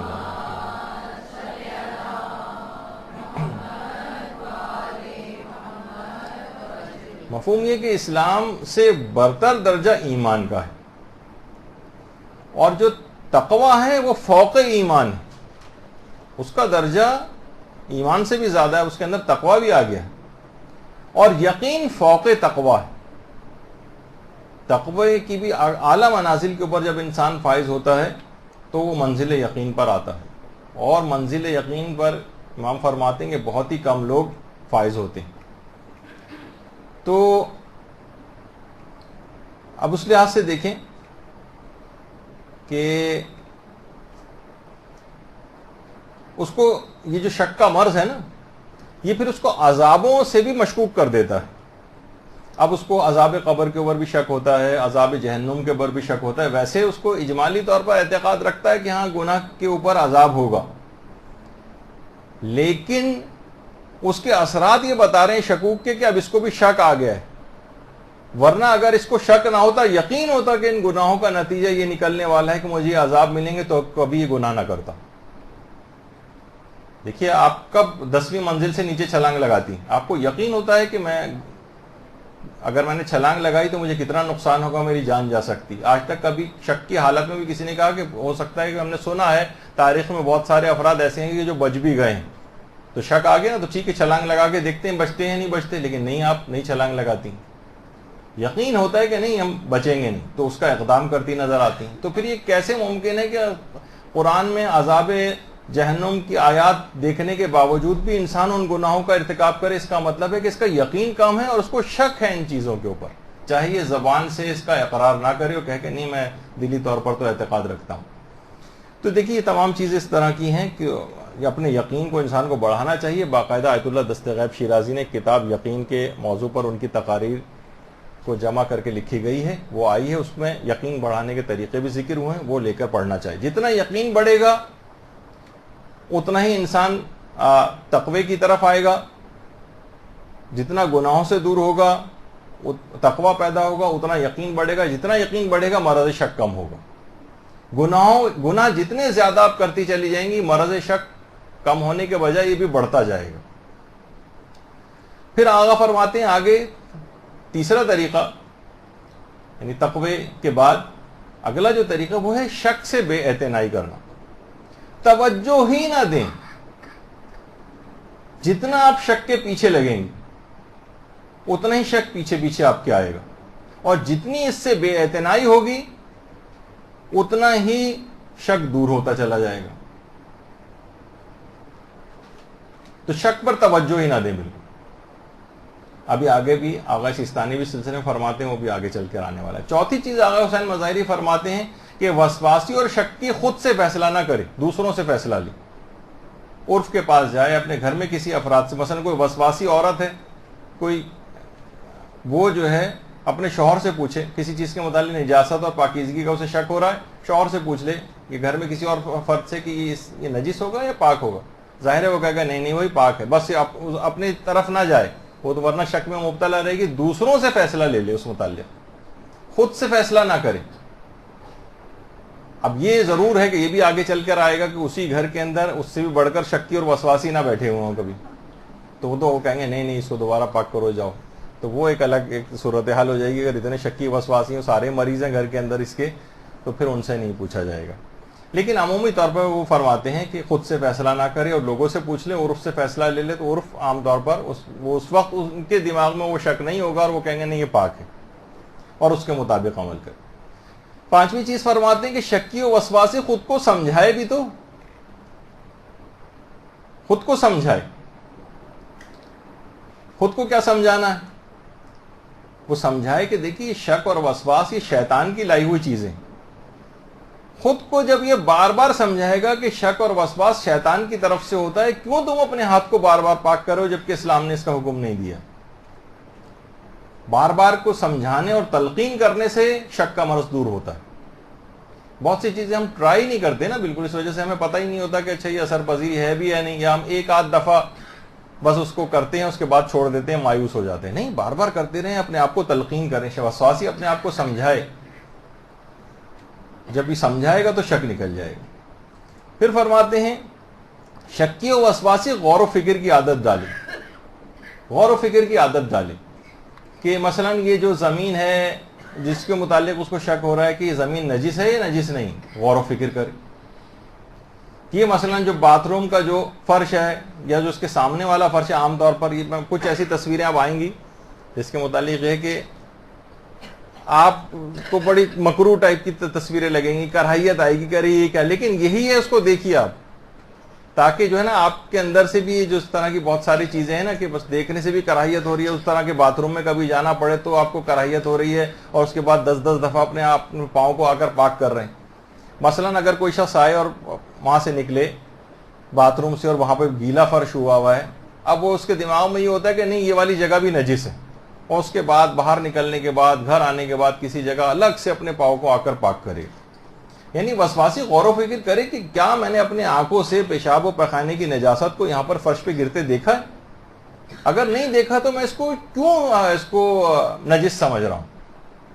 جب اپنی آنکھوں سے آپ نے کوئی نجاست نہیں دیکھی, اس کا مطلب ہے آپ کو اس کا یقین نہیں, کسی دو عادل نے آپ کو نہیں کہا, نہ خود دل کو یقین ہے, نہ کسی عادل نے آ کر آپ کو اس کی گواہی دی, تب بھی آپ اس کو نجس سمجھ کے اپنے پاؤں کو پاک کر رہے ہیں. اگر کوئی کہے کہ بھئی پاؤں کا پاک کرنا کوئی حرام تو نہیں ہے نا, حرام تو نہیں, لیکن آپ وسواس کی طرف جا رہے ہیں جو کہ اور چیزوں کے اندر آپ کو نقصان پہنچائے گا.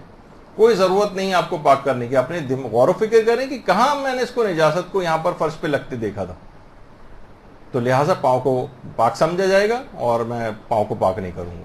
چاہے اس میں سے کچھ آپ کے پاؤں کے اوپر آپ کو گیلاہٹ محسوس بھی ہو, کوئی مثلا وہاں پر چلتا ہوا جا رہا ہے, اس نے چھپ سے پاؤں رکھا اور آپ کے چھینٹے کپڑوں کے اوپر پاؤں کے اوپر آ گئے, آپ بالکل آرام سے اطمینان کے ساتھ نماز پڑھ سکتے ہیں اس کے اندر جا کر, کوئی اس کے اندر مسئلہ نہیں. اچھا, یہ ہوئی بات. اب علماء آگے ایک اور طریقہ بھی بتاتے ہیں کہ جس سے شک اور وہم کا مرض نکلتا ہے, وہ یہ ہے کہ جتنی زیادہ تلاوت قرآن ہوگی اتنا ہی زیادہ شک اور وسواس کا مرض دور ہوگا. دیکھیے, تلاوت قرآن انسان کے اندرونی اضطراب کو ختم کرتی, اور شکی آدمی کو اندرونی اضطراب ہی ہر وقت رہتا ہے, کبھی اس کو قرار نہیں ہوتا, اس کا دل مطمئن نہیں ہوتا. کیسے یقین کرے کہ یہ چیز پاک ہے, اس کو شک رہتا ہے اس کے اندر. تو وہ جو قرآن کی آیت بھی ہے نا کہ الا بذکر اللہ تطمئن القلوب, بے شک لوگوں کو اطمینان قلب, یعنی ان کے دل کا جو اضطراب ہے وہ دور ہوگا پروردگار کے ذکر سے, اسی تلاوت قرآن سے.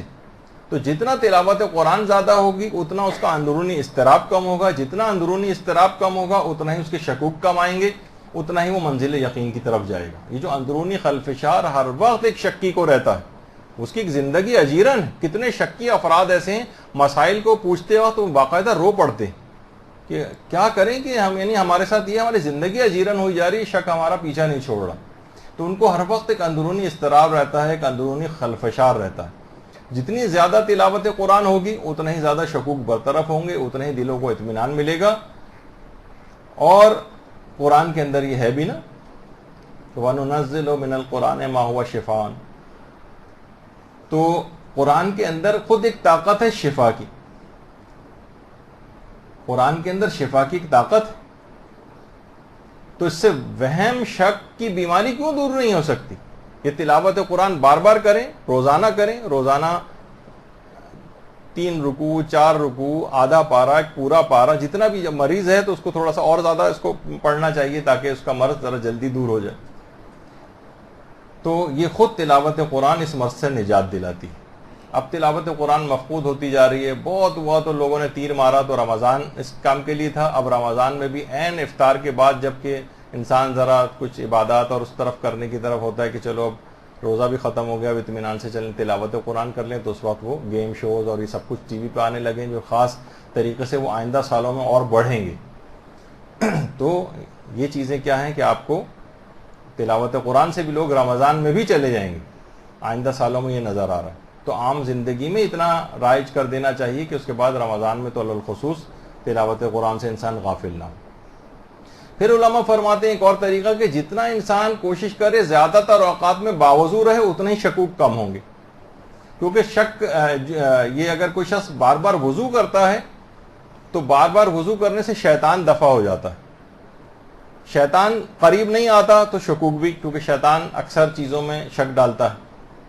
اور خاص طور پر وضو کے اندر یہ جو پانی پہنچا نہیں پہنچا اور مسلسل پانی کھلا رہتا ہے اور ہر وقت انسان کو شک ہوتا رہتا ہے کہ اس کے متعلق ملتا ہے کہ ایک ولحان نامی شیطان ہے جو باقاعدہ پانی کی کمی کا آپ کو ہر وقت احساس دلائے گا کہ پانی نہیں پہنچا اور بار بار آپ کو اطمینان کا بھی نہیں ہوتا کہ ہو سکتا ہے یہاں پر ایک کوئی چیز حصہ رہ گیا ہو، خشک وہاں پہ رہ گیا ہو. حالانکہ عقلی طور پر آپ مطمئن ہوتے ہیں لیکن دل کے اندر ایک اضطراب رہتا ہے. وہ شیطان بعض اوقات اس طرح سے ڈالتا ہے، لیکن بار بار اگر وضو کرتے رہیں گے تو یہ شیطان بھی دور ہو جاتا ہے. کچھ علماء فرماتے ہیں کہ کبھی کبھار شیطان سے مکالمہ بھی کرنا چاہیے. جب 1 یا 2 مرتبہ جو بھی آپ کا شرعی وظیفہ وہ آپ نے اگر پاک کر لیا، اس کے بعد بھی اگر شیطان شک ڈالے کہ ہو سکتا ہے ابھی بھی پاک نہ ہوا ہو، تو باقاعدہ شیطان سے کہے کہ اے مردود، جب اللہ اور اس کے رسول اور اس کے سچے جانشین اسے 1 یا 2 مرتبہ پاک کرنے سے پاک سمجھ رہے ہیں تو میں تیرے شک کی پرواہ کیوں کروں.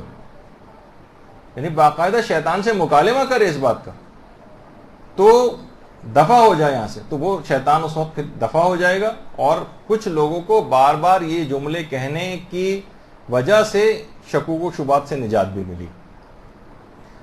سچے دل سے اس موقع پر جب بھی اس قسم کے شکوک آئیں، سچے دل سے 1 مرتبہ اعوذ باللہ من الشیطان الرجیم کہہ دے، سچے دل سے کہ پروردگار اس کو برطرف کریں میرے پاس سے، تو انشاءاللہ آپ دیکھیں گے کہ وہ شکوک و شبہات برطرف ہو جائیں گے. پھر کچھ علماء فرماتے ہیں کہ اس مرض سے شفا کی نیت سے باقاعدہ کہ یہ مرض مجھ سے نکل جائے، تسبیح حضرت فاطمہ الزہرا سلام اللہ علیہ صلی اللہ علیہ وسلم.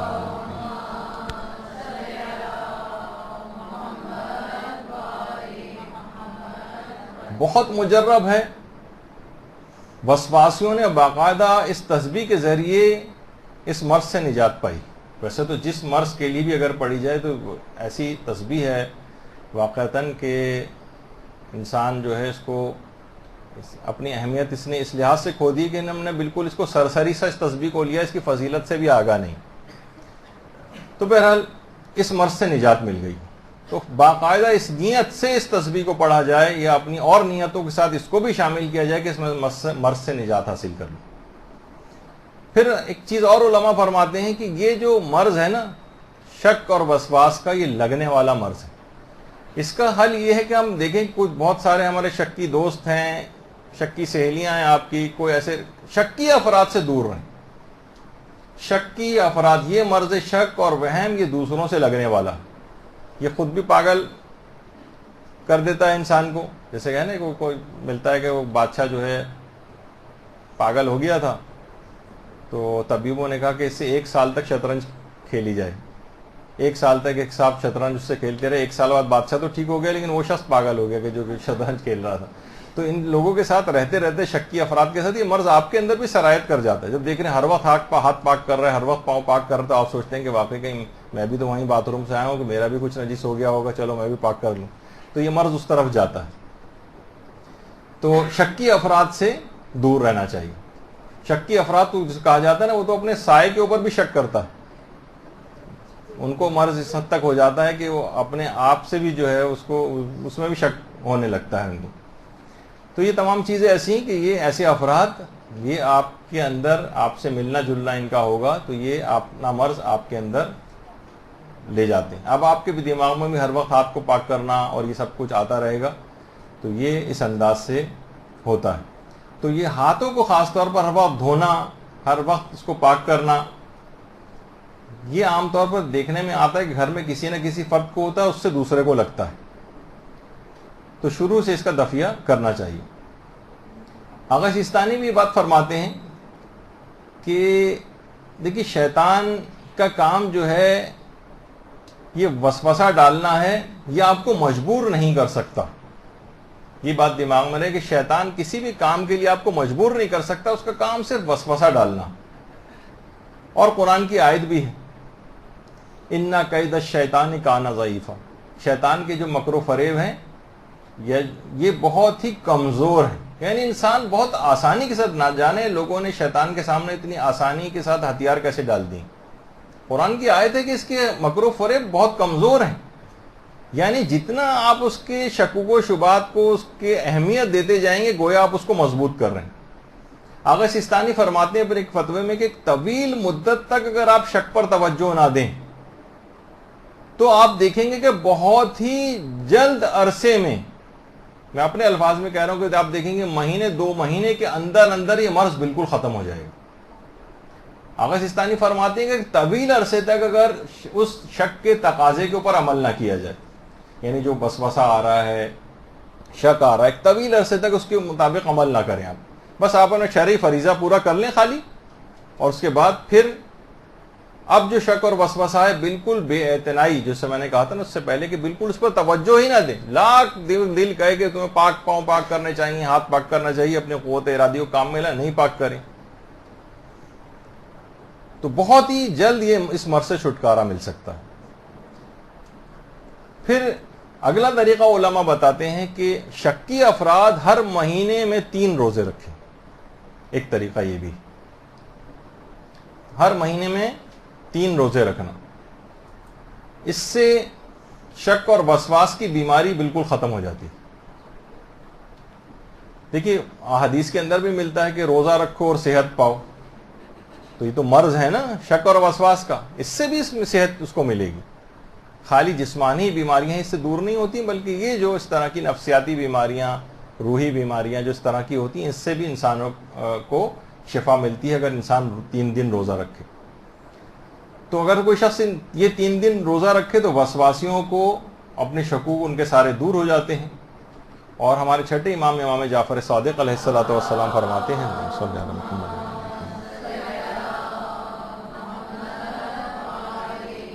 کہ پیغمبر اکرم صلی اللہ علیہ وآلہ وسلم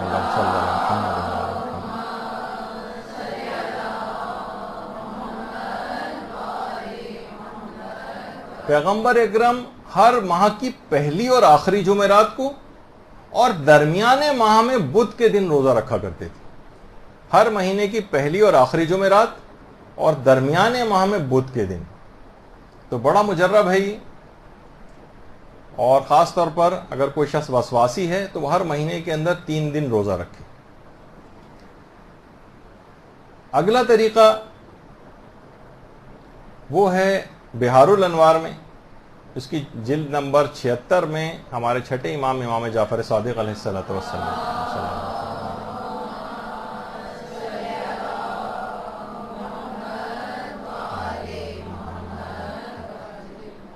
کہ پیغمبر اسلام اپنے سر کو بیری کے پتوں سے دھویا کرتے تھے. اور امام فرماتے ہیں جو بھی ایک مرتبہ بھی ایسا کرتا ہے تو 7 روز تک وسوسہ شیطانی اس سے دور ہو جاتا. 7 روز تک وسوسہ شیطانی اس سے دور ہو جائے گا. اور امام فرماتے ہیں جس سے بھی وسوسہ شیطانی 7 روز تک دور ہو جائے پھر وہ کوئی گناہ نہیں کرتا، وسوسہ شیطانی اس سے دور ہو گیا. اور امام فرماتے ہیں جو شخص بھی گناہ نہ کرے وہ داخل جنت ہوتا ہے. یعنی باقاعدہ پیغمبر اسلام بیری کے پتوں سے اپنے سر کو دھویا کرتے تھے. یعنی بیری کے پتوں کو مسل کے اس کسی بالٹی یا پانی کے اندر اس کو ملا دیں. اور اب تو بیری کے پتوں کا سفوف بھی دستیاب ہے. عام طور پر ہوتا ہے، اس کا خود ایک پاؤڈر ٹائپ کا اس کا بنا لیں اور اس کے بعد اس کو پانی کے اندر ملا کے اس سے اپنے سر کو دھویں. تو وسوسہ شیطانی 7 روز تک دور ہو جائے گا. 7 روز تک جس سے وسوسہ شیطانی دور ہوگا وہ کوئی گناہ نہیں کرے گا. گناہ نہیں کرے گا تو انشاءاللہ داخل جنت ہوگا.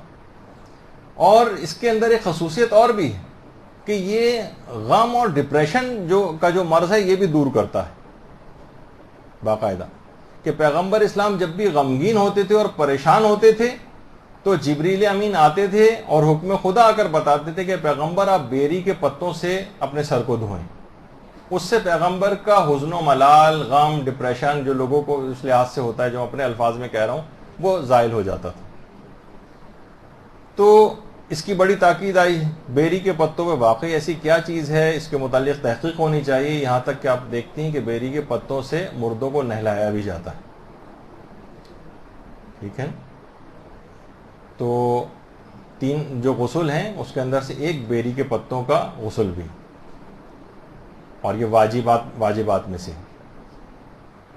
تو حتیٰ کہ ایک اگر اتنی دستیاب نہ ہو تو اتنی زیادہ نہ ہو کہ وہ پانی مضاف ہو جائے، لیکن جتنی بھی ہو سکے، جتنی کم سے کم مقدار بھی مل سکے اس کو استعمال کرنا چاہیے غسل میں. تو ایک تو ہو گئی یہ چیز. پھر اس کے بعد کچھ کھانے کی چیزیں ایسی ہیں کہ جسے شک اور وسواس دور ہوتے ہیں. ان میں ایک سر فہرست ہے انار. یہ بھی ہمارے چھٹے امام جعفر صادق علیہ الصلوۃ والسلام فرماتے ہیں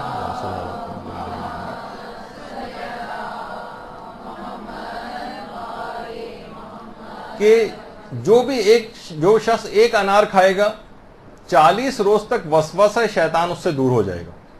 2 کھائے گا تو 80 روز تک وسوسہ شیطان دور ہو جائے گا. دل اس کا نورانی ہو جائے گا. اچھا، انار کی بھی بہت ساری اقسام ہیں. اس کے اندر سب سے زیادہ فائدہ مند اس مرض کے حوالے سے جو ہے وہ علماء فرماتے ہیں کہ یہ وہ والا انار ہے کہ جس کا چھلکا زرد رنگ کا ہوتا ہے. لال والا بھی چلے گا، لیکن سب سے زیادہ فائدہ مند شک اور وسواس کی بیماری کے اعتبار سے وہ والا انار ہے کہ جس کا چھلکا زرد رنگ کا ہو. اچھا، پھر اس کے بعد کھانے ہی والی ہی چیزوں میں انار کے بعد سیب کا تذکرہ ہمارے 7ویں امام موسی کاظم علیہ الصلوۃ والسلام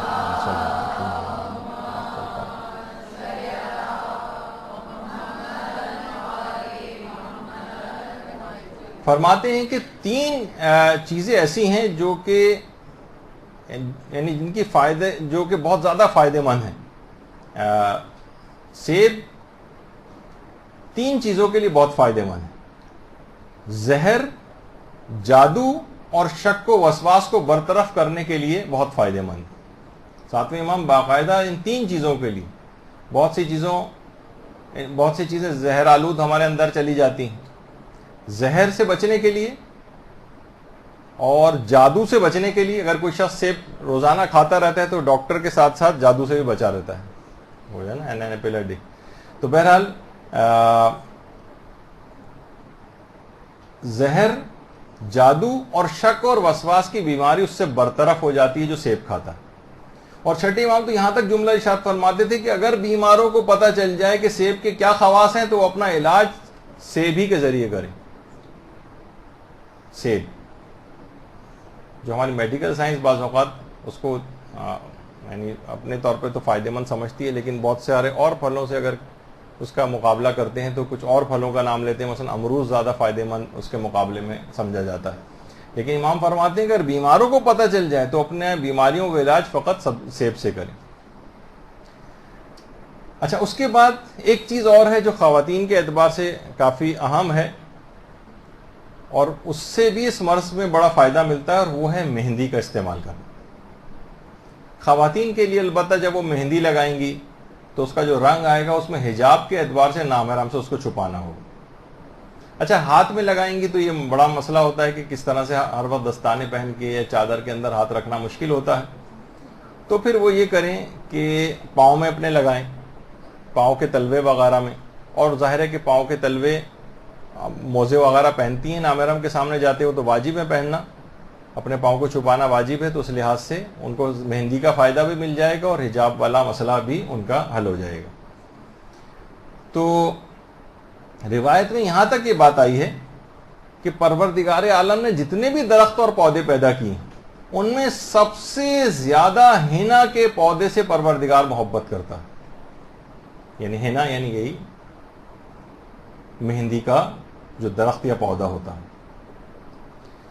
البتہ روایت میں 2 خواتین کے لیے، اب میں فتاوی کے اس کے بحث کے اندر نہیں جا رہا، جو روایت کے اندر بہرحال بات آئی ہے کہ 2 طرح کی خواتین کے لیے کچھ دنوں کے لیے مہندی کا استعمال مکروہ ہو جاتا ہے، جن میں ایک تو جنب خواتین یا مرد حضرات بھی اس میں ہو سکتے ہیں، اور ایک حالت حیض میں جو عورت ہو، اور ایک اور عورت ہے کہ جس کے ہاں بچے کی ابھی ولادت ہوئی، وہ عورت 10 روز تک ہینا استعمال نہ کرے.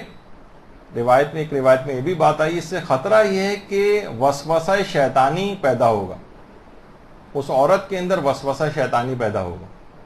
لیکن ان دنوں کو اگر نکال دیا جائے اور ان حالتوں کو اگر نکال دیا جائے، 10 روز گزر جائیں، ان دنوں کے علاوہ جو مہندی لگانا ہے یہ وسوسہ شیطانی کو دور کرتا ہے. البتہ جو یہ پودا دکھانے کا مقصد بھی اس میں یہ کہ اصلی مہندی، اب جو وہ سنتھیٹک آ گئی ہیں اور کیمیکلز وغیرہ والی آ گئی ہیں، پتہ نہیں ان میں کتنی اصل مہندی ہوتی ہے، وہ فائدہ مند ہے یا نہیں، وہ جو رنگ اس کے اندر ملا دیے گئے ہیں. یہ وہ جو پرانی جو پی سی وی سی جاتی تھی یا وہ جمیلہ مہندی کے نام سے جو اس کے اشتہارات آتے تھے، شاید اس طرح کی ہو. بہرحال وہ ان کے لیے فائدہ مند نہ ہو جائے بات کہ میں نے ایڈورٹیزمنٹ کر دی ہے. تو بہرحال اس لحاظ سے کہ یہ ایک بڑی اہم اس کے اندر بات ہے. اچھا، اس کے بعد علماء فرماتے ہیں کہ ایک اور ہے، وہ ہے آج کل بارش بھی ہو رہی ہے، ابھی تھوڑی دیر پہلے بھی ہو رہی تھی، بارش کا پانی.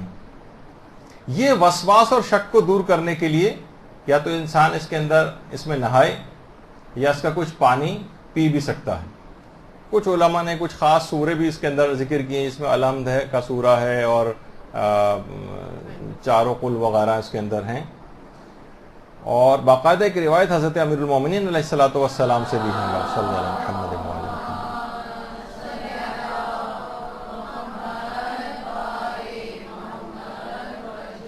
اور جس میں امام نے فرمایا کہ بارش کا جو پانی ہے تمام دردوں کی دوا ہے. اور ایک قرآن کی آیت بھی مولا نے پڑھی تھی، اس کے اندر بھی یہ بات ہے کہ جب اللہ نے آسمان سے پانی کو نازل کیا تاکہ وہ تمہیں پاک و پاکیزہ بنائے اور تم سے شیطان کی کثافت کو دور کرے. اس کا مطلب ہے کہ وسوسہ شیطانی بھی اس سے دور ہوتا ہے بارش کے پانی سے.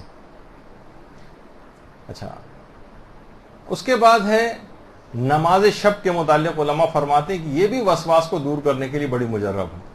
جتنی نماز شب انسان پابندی سے پڑھے گا اتنی قرب خدا اس کو حاصل ہوگا، جتنی قربت خدا اس کی بڑھے گی اتنا ہی اس کا یقین بڑھے گا، اور جتنا یقین بڑھے گا یقین اس کے ساتھ ساتھ اتنا ہی اس کا شک کم ہوتا چلا جائے گا. نماز شب دلوں کو بھی نورانیت عطا کرتی ہے، گناہوں سے انسان کو دور رکھتی ہے، بیماریوں سے بچاتی ہے، جس کے اندر سے خود یہ کہ شک اور وسواس اور وہم کی بیماری بھی ہے. بینائی سے انسان کی تیز ہوتی ہے اور ڈپریشن اور غموں سے دور ہوتا ہے. شیطان اس نماز شب کو پڑھتے جب دیکھتا ہے تو انتہائی غمگین ہو جاتا ہے. مومن کا اسلحہ شمار کی گئی تو شیطان سے جس سے مقابلہ کر سکتا ہے وہ نماز شب کے ذریعے. تو یہ وسوسہ شیطانی دور ہو جائے گا جتنا نماز شب کا پابند ہوگا. تو 11 رکعت، ورنہ جتنی بھی رکعت پڑھ سکے، 3 رکعتیں پڑھ سکے، کم سے کم 1 رکعت تو پڑھ لے، کچھ نہ کچھ فائدہ اس کو ضرور ملے گا. اپنے آپ کو ابتداء عادی بنائے، کم رکعت سے ابتدا کرے اور پھر مکمل 11 رکعت تک جائے. پھر علماء فرماتے ہیں کہ چاروں قل اس کے اندر پڑھنا یہ بھی بہت مجرب ہے. بچوں کو بچپن ہی سے سونے سے پہلے لازمی قرار دلوانا چاہیے کہ وہ چاروں قل پڑھ کر سوئیں. چاروں قل پڑھ کر جو ہے وہ گھر سے باہر جائیں، اسکول وغیرہ جائیں، تاکہ شیاطین اس دوران ان کو تنگ نہ کر سکیں اور یہ وسوسہ اور شک اور وہم کی بیماری بھی بچپن سے پیدا نہ ہو. کچھ بچے بھی ایسے آنے لگیں گے جن کو یہ والی بیماری ہونے لگی کہ فلاں کے ہاتھ کا نہیں کھاتا ہے، یہ فلاں کے ہاتھ کی بنی ہوئی کوئی چیز نہیں پیتا ہے، یا ماسی کے ہاتھ اگر کسی چیز جگہ پہ لگ جائے تو اس سے یعنی ہر چیز میں بچوں کو بھی ابھی شک آنے لگے. تو ان کو ابتدا ہی سے یہ چاروں قل وغیرہ یہ پڑھنے کی ان کو عادت ڈالنی چاہیے. 7ویں ہمارے چوتھے امام ہیں امام زین العابدین علیہ الصلوۃ والسلام، اللہ صلی اللہ علیہ وسلم.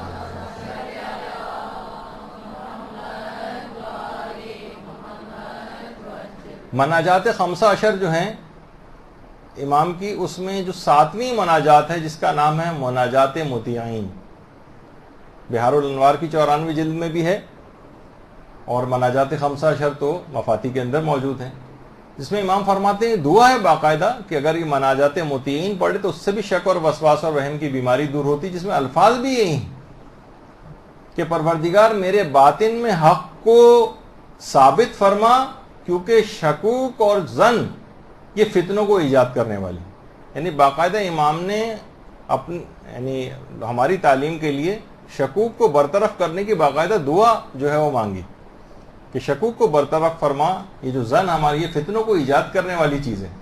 تو مناجات مطیعین جو کوئی زیادہ بڑی مناجات نہیں ہے، اس کو بھی اس میں جاری رکھنا چاہیے۔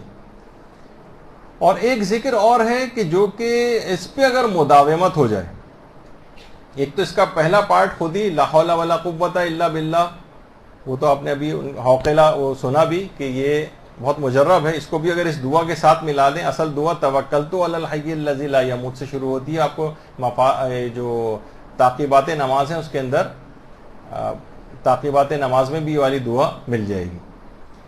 تو اس میں وکبرہ تکبیرہ تک یہ باقاعدہ جو دعا ہے یہ ابو حمزہ صومالی نے روایت کی، اور چھٹے امام یہ فرماتے ہیں کہ رسول اسلام کے پاس ایک شخص شکایت کے لے کر آیا، درود بھیجیے محمد علیہ صلی اللہ علیہ وسلم۔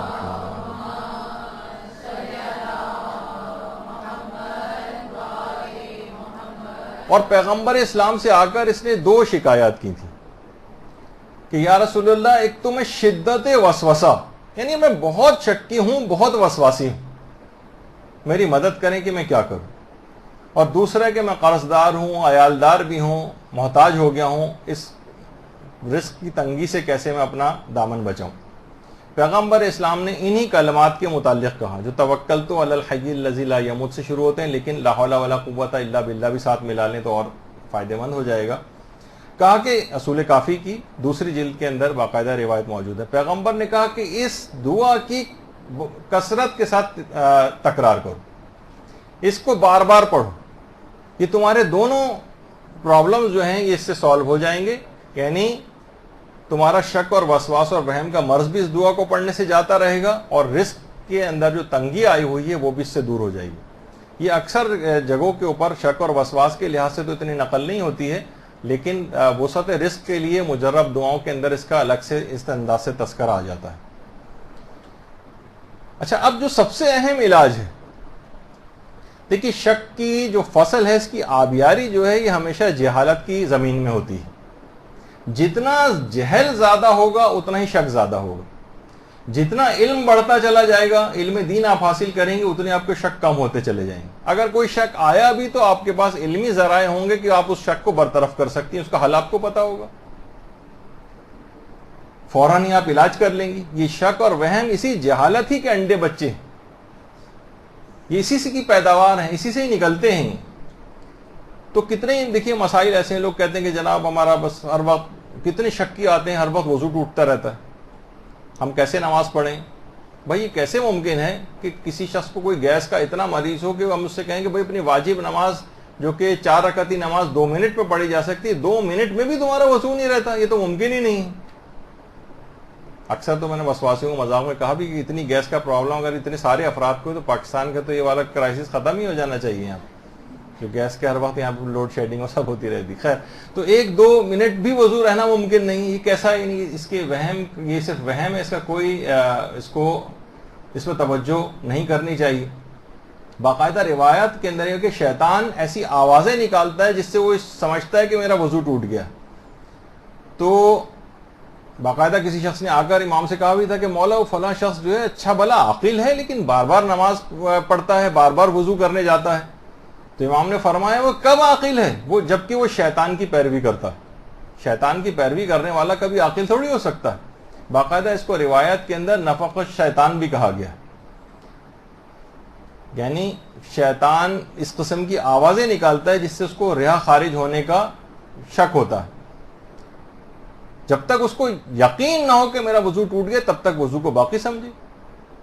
ایسے افراد کے لیے زیادہ بہتر ہے کہ اپنی نمازوں کو مختصر بھی پڑھیں، 2 منٹ کے اندر صرف واجبات پہ اکتفا کریں، اس میں شک اتنا نہیں ہوگا، اور فوراً بس اس نماز کو گزار لیں.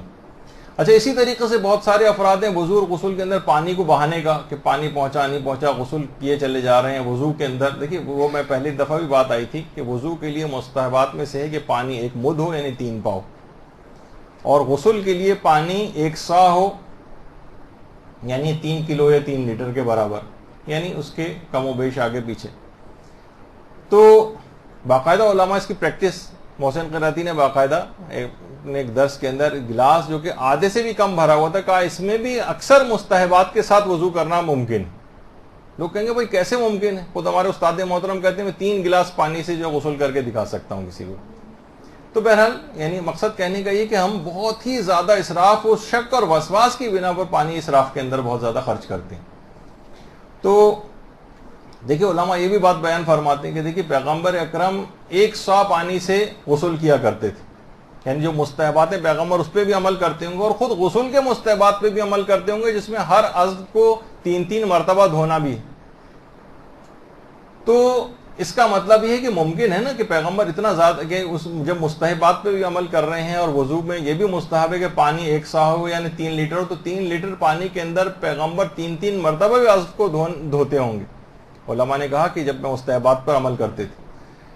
تو علماء جب بھی کوشش یہ کرتے ہیں, اکثر ہم نے علماء کو دیکھا کہ باقاعدہ پورا نل کھول کر پانی مسلسل بہ رہا ہے اس طرح سے کبھی وضو نہیں کرتے. عام طور پہ کوئی نہ کوئی برتن میں انسان کرے تو کم سے کم پانی خرچ ہوتا ہے. آغا خوئی کو بھی اگر امام خمینی آپ نے دیکھا اب آغا خوئی وہ بھی برتن رکھ کر اس انداز سے وضو کیا کرتے تھے تاکہ پانی میں اسراف نہ ہو اور اس میں کوئی شک اور وسواس اور وہم بھی جو ہے نہ آئے. اچھا بہت سارے افراد کہتے ہیں کہ جناب یہ تو ہم ناپیں کیسے, تو انہوں نے خود اس کے اندر 3 لیٹر پانی لے کے اور اس کے اوپر شاور کی جگہ کے اوپر لگایا کہ اس سے جناب اتنے بھی یہ بھی وسوسے کی طرف چلا جائے گا معاملہ کہ اتنی زیادہ آپ کو وہاں پہ کوئی ناپ تول کا اشاری نظام رکھ کے ترازو رکھا ہوا ہے اس پہ 3 کلو آپ ناپ رہے ہیں 3 لیٹر ناپ رہے ہیں, اس کی کوئی کرنے کی ضرورت نہیں ہے. بس ایک اندازہ ہو کہ زیادہ پانی اس میں خرچ نہ ہو, اور یہ بالٹی ہے اس سے اگر انسان نہا رہا ہے تو اس میں بھی اندازہ کر سکتا ہے, اور اگر شاور وغیرہ سے بھی نہا رہا ہے تو ایک اندازہ. بس یہ کہ اسراف کی حد تک کہ جو کھلا رہتا ہے بالکل اور پوری ٹنکی اس میں ختم ہو جاتی ہے, یہ والی چیز نہ کریں. اچھا کبھی اس انداز سے اس کے غسل کے درمیان زیادہ پانی خرچ کرنے کا کہ پانی نہیں پہنچا تو تب بھی اعوذ باللہ من الشیطان الرجیم پڑھے تاکہ دفیہ ہو اس کا, اور اس دوران بھی کوئی اس کو شک اور وسوسہ نہ آئے. اچھا اب ایک طریقہ اور بھی, بلکہ یہ تو میں اکثر ایسے افراد کو مذاق میں کہتا ہوں, لیکن ہے وہ طریقہ بڑا مجرب. وہ یہ کہ جو بھی کوئی اس طرح کا وسواسی اور شکی ہو, اب تک تجربہ یہی ہے کہ اسے 1 مرتبہ حج پہ بھیج دیا جائے. حج پہ جب یہ وہاں سے آئے گا اس کے اکثر شکوک بالکل برطرف ہو چکے ہوں. اب یہ جب وہاں پہ باتھ روم جائے گا مینا میں جو بنے ہوئے ہیں, ابھی کچھ تصویریں دیکھیں ایسی آئیں گی اور میں چاہوں گا کہ آپ یہ دیکھیں تاکہ وہی پھر وہ کہ وسوسہ شک اور اس طرف سے نکل جائیں کہ ہر وقت بس انسان جو ہے, عورتوں کی آپ وہاں دیکھیں اس لحاظ سے کتنی لائن لگی ہوتی ہے اور وہاں پہ کس طرح سے پوری دنیا سے لوگ آئے ہوتے ہیں اور کتنی گندگیاں ان باتھ رومز کے اندر جو ہوتی ہیں. اسی WC کے اندر سے وہ مسلم شاور جو پڑا ہوتا ہے گندگی اسی کو نکالنا ہوتا ہے, اسی سے اپنے جسم کو جو ہے پاک کرنا ہوتا ہے. اور اگر وہاں جائیں تو اس انداز کی بہت اچھا یہ اس سے بھی حج میں بہت یہ بیماری کا تو فائدہ ہو رہا ہے, لیکن بہرحال یہ وہاں کی حکومت کی بد انتظامی ہے کہ یہ مشکلات ہوتی ہیں. لیکن وہی ہے کہ اللہ تو وہ ہے نا کہ جو کہ مردہ میں سے بھی زندہ کو پیدا کر دیتا ہے, تو یہی آپ کی اس کے علاج کے طور پر بھی چیز ہو جاتی ہے. تو یہ تمام چیزیں ایسی ہیں کہ اسی جگہ پہ کئی افراد کھڑے وضو کر رہے ہیں اور چھپ پانی جو ادھر سے ادھر مار رہے ہیں, وہیں سے باتھ روم سے پاؤں لے کے نکلے تھے اور وہی پاؤں آپ کے جسم کے اوپر بھی وضو کے درمیان آ رہا ہے, تو سارے شکوک ختم ہو جاتے ہیں کیونکہ اس کے علاوہ کوئی چارہ کاری نہیں ہوتا. نمازیں پڑھنا ہے ویسے ہی آپ نے سب کچھ کرنا ہے انہی گندگی کے اندر رہتے ہوئے. تو ایک دفعہ بھی انسان حج کر کے آ جائے تو ساری چیزوں سے اس کو اطمینان ہو جاتا ہے, اس کے بعد پھر اس کو وہم اور شک اس انداز کے بہت کم آتے ہیں. اور دیکھیے بہت سارے ایسے قوانین بھی ہیں, روایات کے اندر بھی یہ چیز آئی ہے کہ یقین کبھی شک سے نہیں ٹوٹتا. لا تنقض الیقین بالشک,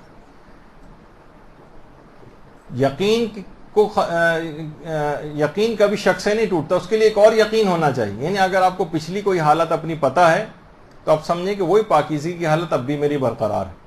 مثلا آپ باتھ روم میں گئیں, اس سے پہلے آپ گئی تھیں یا میں الگ سے بھی مثال اس قاعدے قانون کو چھوڑتے ہوئے بھی، اب پانی پڑا ہوا ہے اس کے اوپر کموڈ کے اوپر، اکثر لوگ بڑے پریشان ہو جاتے ہیں کہ بھئی اب اس پہ کیسے، یا تو الگ سے پورا اس کو بیٹھ کے پاک کرتے ہیں، اور پاک جب کر رہے ہوتے ہیں تو پھر کچھ چینٹے پاؤں کے اوپر آ جاتے ہیں، وہ سوچتے ہیں یہ بھی نجس ہو گیا، اب اس کو بھی پاک کرنے بیٹھ رہے ہیں، تو ایک عجیب سما وہاں پر ہو جاتا ہے۔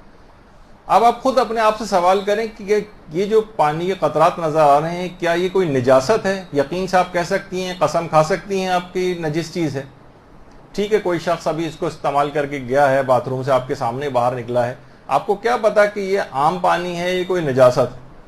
آپ اسی کے اوپر بیٹھ جائیے۔ اب آپ کہیں گے نہیں ہمارا دل نہیں مانتا، پھر دیکھیں پھر اس طرف، پھر اس کا مطلب شک اور وسواس کی بیماری کی طرف آپ جائیں گے۔ ہاں، جس کو بالکل اطمینان ہے کہ نہیں ٹھیک ہے، یعنی مجھے بیماری بھی نہیں ہے، نہ میں شک اور وسواسی ہوں، لیکن چلیں اپنے اطمینان کے لیے میں اس کو پانی اس کے اوپر بہا دیتی ہوں۔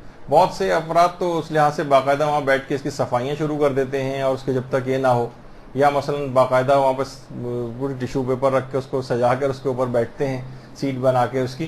تو بہرحال اس کی کوئی شرعاً کوئی ضرورت نہیں۔ آپ کہیں گے اپنے دل کے اطمینان کے لیے، تو دل کے اطمینان کو اگر کرنے جائیں گے تو پھر وہ وسوسے اور شک کی طرف چلا جائے گا، اور جب کبھی یہ ٹیشو پیپر اویلیبل نہیں ہے وہاں پر تو پھر آپ پھر پریشان ہوں گی۔ تو اس میں آپ اپنی شرعی ذمہ داری کو اس لحاظ سے صرف دیکھیں۔ اچھا، اب ایک اور مسئلہ میں چند مثالیں دیتا ہوں عمومی زندگی کی، ان پہ توجہ نہ دیں۔ مثلا آپ کسی جگہ سے گزر رہی ہیں، اوپر سے پانی گر رہا ہے نیچے، اب ہو سکتا ہے کہ یہ کون سا پانی ہے، ہو سکتا ہے باتھ روم لیک کر رہا ہو کسی کا، ہو سکتا ہے کوئی اور اس طرح کا کوئی نجس پانی آ رہا ہو، آپ سمجھیں پاک ہے، پاک سمجھیں اس کو۔ کسی جگہ آپ روڈ کے کنارے سے گزر رہی ہیں اور پانی پڑا ہوا ہے، کیچڑ زدہ پانی ہے اور کالے نما پانی ہے، اب شک ہے کہ پتہ نہیں گٹر کا پانی بھی مکس ہوا ہے، پتہ نہیں ہو سکتا ہے بارش کا ہی ہو، پتہ نہیں ہو سکتا ہے گھروں سے نکلنے والا عام پانی ہو، چھینٹے پڑ گئے، پاک سمجھیں۔ بالکل کوئی پاک کرنے کی آپ کو ضرورت نہیں۔ اسی طریقے سے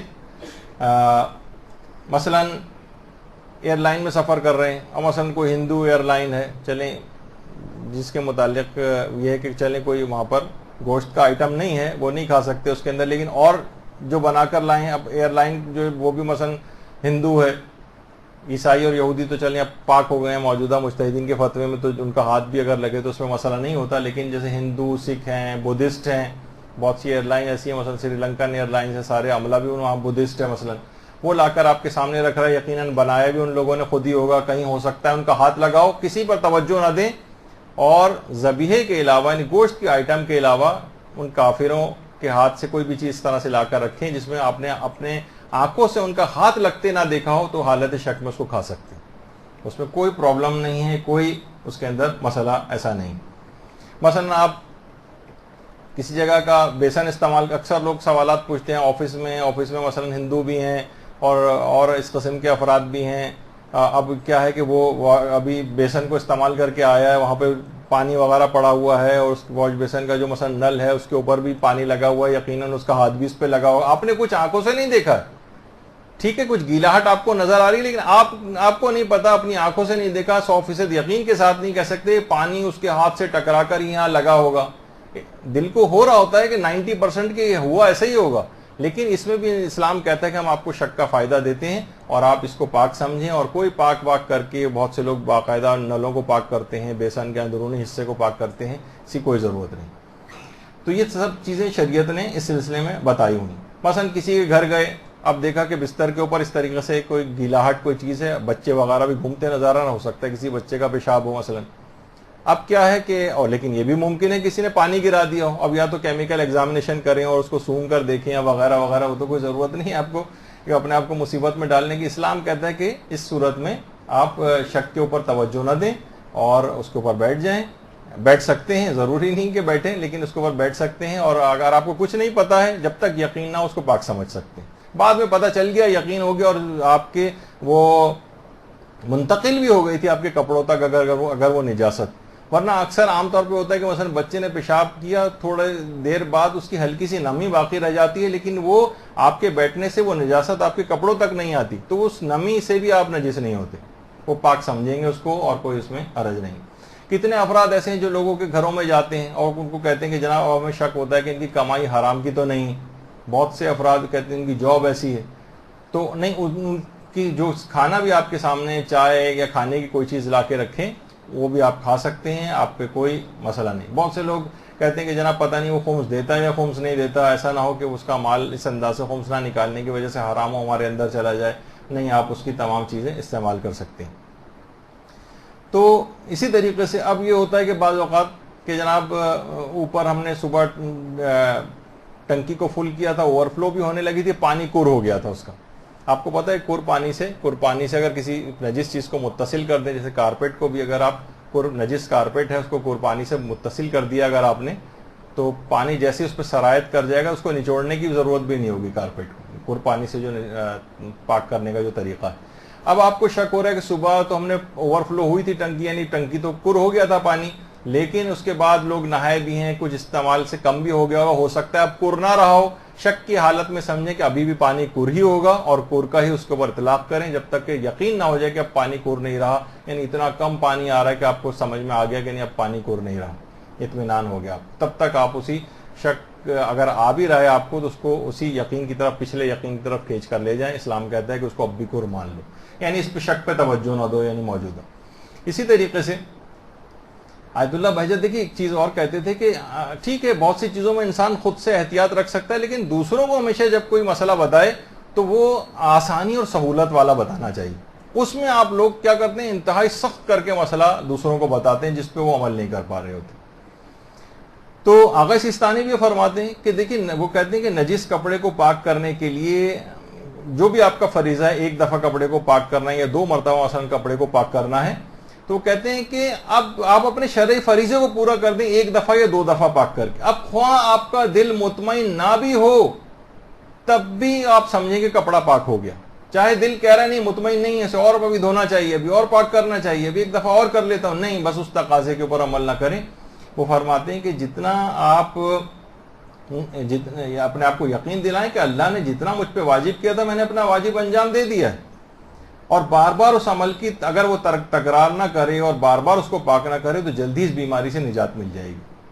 یعنی خود کو شک کا فائدہ دیں. ہر جگہ مجرمین کو عدالتوں میں نہیں ہوتا کہ جو بینیفٹ آف دی ڈاؤٹ جو دیا جاتا ہے, اکثر تو کرکٹ کے اندر بھی ہونے لگا کہ جناب شک کا فائدہ ہے, ٹھیک ہے اس کو فائدہ دے دیا جائے گا اور یہ اس کو جو ہے ناٹ آؤٹ قرار دیا جائے گا. تو اسی طریقے سے عدالتوں میں بھی ہوتا ہے, تو یہ شک کا فائدہ آپ اپنے آپ کو جو ہے وہ دے دیں. کتنا ہوتا ہے کہ جناب بازاروں میں بہت سننے میں آ رہا ہے آج کل چوری کے موبائل مثلا فلاں جگہ کے اوپر بہت زیادہ بک رہے ہیں, مثلا کسی بھی جگہ جو عام طور پر موبائل شاپس وغیرہ ہوتی, یعنی اس کا یہ مقصد نہیں کہ یہ دکان دکھا رہے ہیں ملتے ہیں معاذ اللہ, مقصد کہنے کا یہ کہ عام طور پہ دکانوں میں ہوتا ہے اور شہرت ہے کہ فلاں مارکیٹ کے اندر آتے ہیں, لیکن آپ کو اب آپ خریدنے جا رہے ہیں, عام طور پر ہو سکتا ہے کہ یہ جو ہم خرید رہے ہیں یہ نہ ہو, تو یہ شک کا فائدہ آپ دیجئے کہ سمجھیں کہ نہیں یہ چوری کا نہیں ہوگا, سوائے اس کے اطمینان ہو جائے کہ چوری کا, تو پھر اسے نہیں خرید سکتے. تو اسی طریقے سے بہت وقت ہو گیا. نمازوں کے سلسلے میں بھی ہے, لیکن اب اتنا کیونکہ وقت نہیں رہا ہے تو ایک لحاظ سے کچھ ہماری بات ابھی نامکمل رہے گی, کیونکہ دوسرا اس میں لیکچر مولانا محترم آ گئے ہوں گے, تو اس حد تک ہم فی الحال اس کو آج روک رہے ہیں. اگلے جو گفتگو ہوگی ہماری اس کے اندر کوشش کریں گے کہ اس کے ساتھ ہی اس موضوع کو بھی مکمل کریں, پھر اگلا کوئی دوسرا موضوع شروع کریں. لیکن آپ نے دیکھا کہ شکیات کے اندر کتنی ایسی چیزیں ہیں کہ جس میں اپنے آپ کو ہم نے جان بوجھ کر مصیبت کے اندر ڈالا ہوا ہے, اور اسلام نے اس میں مسئلہ کتنا زیادہ آسان رکھا ہے, صرف اور صرف ہماری اپنی جہالت کی وجہ سے. اور کچھ فقہی قوانین ایسے ہیں جو انشاءاللہ اگلی کی نشست میں کوشش کروں گا کہ آپ کی خدمت میں پیش کروں کہ اگر وہ تھوڑا سا سمجھ لیں اس کو, تو زندگی ہماری بہت آسان ہو سکتی ہے. کہ کس طریقے سے یہ جو مسئلہ ہوتا ہے کہ نمازوں کے سلسلے کے اندر بھی ہوتا ہے, مثلا ابھی میں شکیات رکعت کے مسئلے کو بیان نہیں کروں گا, اس کے اندر تو اتنے آسان اصول ہیں کہ آپ کو رکعت کے کوئی شک کے اندر کبھی کوئی پریشان ہونے کی ضرورت ہی نہیں. لیکن وہ جو بہترین نماز کیسے پڑھیں, میں جب شکیات رکعت کے مسئلے آئیں گے اس وقت بتاؤں گا, اس وجہ سے آج نہیں. البتہ ہوتا یہ ہے کہ مثلا آپ سجدے کی حالت میں اب شک ہو رہا ہے کہ پتہ نہیں میں نے رکوع کیا بھی تھا یا نہیں کیا تھا, سجدے کی حالت میں شک ہو رہا ہے. اسلام کہتا ہے شک پہ توجہ نہ دو, وہ گزر گیا موقع اور سمجھو کہ میں نے رکوع کر لیا تھا, یا رکوع پتہ نہیں میں نے صحیح کیا تھا نہیں کیا تھا, یا پتہ نہیں میں نے رکوع کے اندر وہ پڑھا ذکر رکوع پڑھا تھا یا نہیں پڑھا تھا؟ اسلام کہتا ہے سجدے میں آگے اب شک کے اوپر پچھلی حالت پہ توجہ نہ دو. اچھا اسی طریقے سے بعض اوقات یہ ہوتا ہے کہ آپ رکوع کی حالت میں اور آپ کو قیام کی پچھلی حالت میں شک ہو رہا ہوتا ہے، پتہ نہیں میں نے الحمد کے بعد دوسرا سورہ پڑھا تھا یا نہیں پڑھا تھا. آپ سمجھیں گے پڑھ لیا تھا، شک پہ توجہ نہ دیں. یعنی فقہی طور پر آپ کو اگر علم ہے کہ مجھے اس موقع پر کیا کرنا ہے تو آپ آرام سے اپنے علم کے ذریعے اس شکوک کو برطرف کر سکتی ہیں. پتہ نہیں میں نے سورہ صحیح پڑھا تھا یا نہیں پڑھا تھا، پتہ نہیں دوسرا سورہ پڑھا تھا یا نہیں پڑھا تھا، پتہ نہیں الحمد اور دوسرا سورہ پڑھا تھا یا نہیں پڑھا تھا. تو یہ تمام چیزیں ایسی ہیں کہ آپ کو اگر فقہی قوانین پتہ ہیں، باقاعدہ اس موضوع پر کتاب بھی لکھی گئی ہے، قیام کی حالت میں بھی ہوتا ہے شک. زندگی آسان در سایہ اصول فقہ، یعنی اگر اصول فقہ کے کچھ قوانین آپ کو پتہ چل جائیں تو آپ کی زندگی بہت آسان ہو جاتی، یعنی آپ کو اس میں پتہ چل جاتا ہے. اب میں اس کی تشریح تو نہیں کروں گا، لیکن بہت سارے اصول فقہ کے قوانین ہیں، اصالۃ الحلیہ اور اصالۃ الاباحہ، اصالۃ الطہارہ اور اصالۃ الصحہ اور قانون فراغ و تجاوز. ابھی جو آپ سن رہی تھی نا کہ آگے بڑھ گئے ہیں، پچھلے عمل کے متعلق شک ہو رہا ہے یا عمل کو ختم کرنے کے بعد شک ہو رہا ہے، تو یہ فراغ و تجاوز کے قوانین وہاں کام آتے ہیں. اصالۃ البراء یہ بہت زیادہ کام آنے والا مسئلہ ہے. اصل استصحاب پچھلی حالت کو لے کر آنا، بھی جو کر پانی کی جو میں نے مثال دی تھی وہ اصل استصحاب کے قانون سے ہی دی تھی کہ پہلے مثلا صبح کو ہم نے وضو کیا تھا، اب شک ہو رہا ہے کہ وضو ٹوٹا یا نہیں ٹوٹا، اس شک پہ توجہ نہ دو، سوچو کہ ابھی بھی وضو چل رہا ہے. لوگ کتنا سوال پوچھتے ہیں کہ ہم نے مثلا ظہر کے لیے وضو کیا تھا، اب 4 گھنٹے بعد ہمیں مغربین پڑھنی پڑی تو وہی وضو کنٹینیو سمجھیں اس کو، کیونکہ ہمیں تو یاد نہیں آ رہا کہ وضو ٹوٹا یا نہیں ٹوٹا، تو کیا دوبارہ کرنا پڑے گا؟ اس شک پہ توجہ نہ دیں ٹوٹا یا نہیں، سوچیں کہ ابھی تک وہی وضو برقرار ہے. اسی طریقے سے مثلا رمضان کے متعلق اچھا کچھ چیزیں ایسی جس میں آپ کو توجہ دینی پڑے گی، یعنی ابھی تک تو یہ آپ سنتی آ رہی تھی کہ شکوک کے اوپر توجہ نہ دیں، اور کچھ میں توجہ دینی ہے. مثلا رمضان میں شک ہو رہا ہے کہ افطار کا وقت ہوا یا نہیں ہوا، تو اب یہ نہیں کر سکتے کہ توجہ نہ دو اور افطار کرو، نہیں، اب شک پہ توجہ دینی پڑے. جب تک یقین نہ ہو جائے کہ افطار کا وقت ہو گیا ہے، نہیں آپ اس کو کھول سکتے ہیں روزے کو. اسی طریقے سے کافر ملک سے جو ذبیحے آتے ہیں، جب تک اطمینان نہ ہو، یقین نہ ہو کہ اس کو شرعی طریقے سے ذبح کیا ہے، مسلمان نے ذبح کیا ہے، تب تک اس کو حالت شک میں نہیں کھا سکتے. دیکھا جو لوگ کہتے ہیں اس کے اوپر لکھا ہوتا ہے کہ مثلا حلال، وہ لکھا ہونا بھی کافی نہیں جب تک کہ آپ کو یقین اور اطمینان نہ ہو کہ اسے مسلمان نے ذبح کیا، اور وہ جانور خود بھی حلال ہونا چاہیے. اسی طرح لیکن یہ چیز یعنی وہاں تو شک کی پرواہ کرنی ہے، لیکن اس شک کی پرواہ مسلمان ملک میں نہیں کرنی. مثلا آپ گوشت خریدنے جا رہی ہیں، اب آپ کو کیا پتا کہ اس نے شرائط کی پابندی کی تھی یا نہیں کی تھی. گوشت تو لٹکا ہوا ہے، ہم خرید کے لا رہے ہیں، پتہ نہیں اس نے قبلہ رخ جانور کو کیا تھا یا نہیں، پتہ نہیں اس نے بسم اللہ پڑھی تھی یا نہیں، پتہ نہیں اس نے چاروں رگیں کاٹی تھی یا نہیں، پتہ نہیں ذابح جو ہے مسلمان تھا بھی یا نہیں، ہو سکتا ہے کوئی ہندو وغیرہ نے کر دیا ہو. مسلمان ملک کے اندر اس طرح کے کوئی بھی شکائن پہ کوئی توجہ نہ دیں اور اس کو آپ حلال سمجھیں. باقاعدہ فقہ کا ایک قانون ہے. اس طرح سے مرغی بھی آپ خریدنے جاتی ہیں، اسی طریقے سے آپ مثلا گوشت خریدنے جاتی ہیں، تو وہ آپ کے لیے بالکل جائز ہے. ان شکوک پہ توجہ نہ دیں کہ ہو سکتا ہے اس نے ایسا نہ کیا ہو، سمجھیں گے کیا ہوگا. باقاعدہ ایک فقہ کا قانون ہے، حمل و فعل المسلم علی الصحہ. حالت شک میں مسلمان کے عمل کو صحیح سمجھیں. اسی قانون کے تحت تمام جتنے بھی قصائی جو ذبح کر رہے ہوتے ہیں اور آپ لے کر آتی ہیں وہاں سے، اس لحاظ سے ان شکوک پہ توجہ نہیں دینی آپ نے، اور ان کو حلال سمجھ کے یہ تمام گوشت اور یہ مرغی وغیرہ یہ سب خرید کے لا سکتے ہیں. لیکن یہی شک پہ توجہ دینی پڑے گی اگر یہ کافر ملک سے گوشت آ رہا ہے. اسی طریقے سے جہاں شک پر توجہ دینی ان میں ایک ہے، مثلا اگر کسی شخص کو طلاق یافتہ کسی عورت سے شادی کرنا، اب کورٹ سے کہیں سے اس کو اطلاع ملی کسی عورت سے شادی کرنے جا رہا ہے، وہ طلاق یافتہ تھی، کسی نے بتایا ارے بھائی اس کو تو مثلا کورٹ سے طلاق ہوئی. اب کورٹ سے طلاق صحیح شمار ہوتی نہیں ہے ہماری فقہ میں، وہ ابھی تک پہلے شوہری کی بیوی ہے. تو وہ یہ نہیں کر سکتا کہ بھائی اطلاع ملی ہے تو ٹھیک ہے، شکی تو ہو رہا ہے، چھوڑو اس شک پہ توجہ نہ دو اور شادی کرو. نہیں، یہاں پہ عزتوں کا مسئلہ آ گیا. یہ دوسرے شخص کی بیوی، اس سے کوئی شخص کیسے شادی کر سکتا ہے؟ اس کا امکان ہے کہ کہیں دوسرے شخص کی بیوی نہ ہو. تو تب تک اس شک میں اس کو توجہ دینی پڑے گی، جب تک اطمینان نہ ہو جائے کہ طلاق صحیح ہو تب تک اسے شادی نہیں کر سکتا. اسی طریقے سے طواف کے جو چکر ہیں اس کے اندر شک پر توجہ دینی ہوتی ہے، اس میں نظر انداز نہیں کر سکتے. مثلا اگر ہے کہ پتہ نہیں میرا 6واں یا 7واں، آپ نے کہا چلو جو بھی ہو ایک اور کر لیتے ہیں، کیا ہوگا, کمی ہوگی تو وہاں پوری ہو جائے گی. نہیں, آپ کو پکا پتا ہونا چاہیے, ورنہ طواف جو ہے وہ باطل ہو جائے گا. شک طوافوں کے چکر کے اندر مکمل ہونا چاہیے. اسی طریقے سے رمی جمرات کے لیے جا رہے ہیں, اب پتہ نہیں اتنے سارے کنکر, ہمیں نہیں پتہ چل رہا کہ ہمارا کنکر کہاں جا کر لگ رہا ہے. تو جب تک اطمینان نہ ہو تب تک کنکر مارے جا سکتے ہیں. جب آپ کو اطمینان ہو جائے کہ اب 7 کا کنکر یقینی طور پر دیوار تک جس جگہ تک پہنچنا لگنا چاہیے وہ لگ گئے ہیں, تب تک آپ کو توجہ شک کے اوپر دینی پڑے گی. اور جب تک اطمینان نہ ہو جائے 7 کا عدد پورا ہونے کا, تب تک کنکر مارنے پڑیں گے. تو یہ سارے فقہی قوانین. اسی طریقے سے اگر شک ہو کہ جناب ابھی وقت نماز آیا یا نہیں آیا, تو جب تک اطمینان نہ ہو جائے نماز نہیں پڑھ سکتے آپ.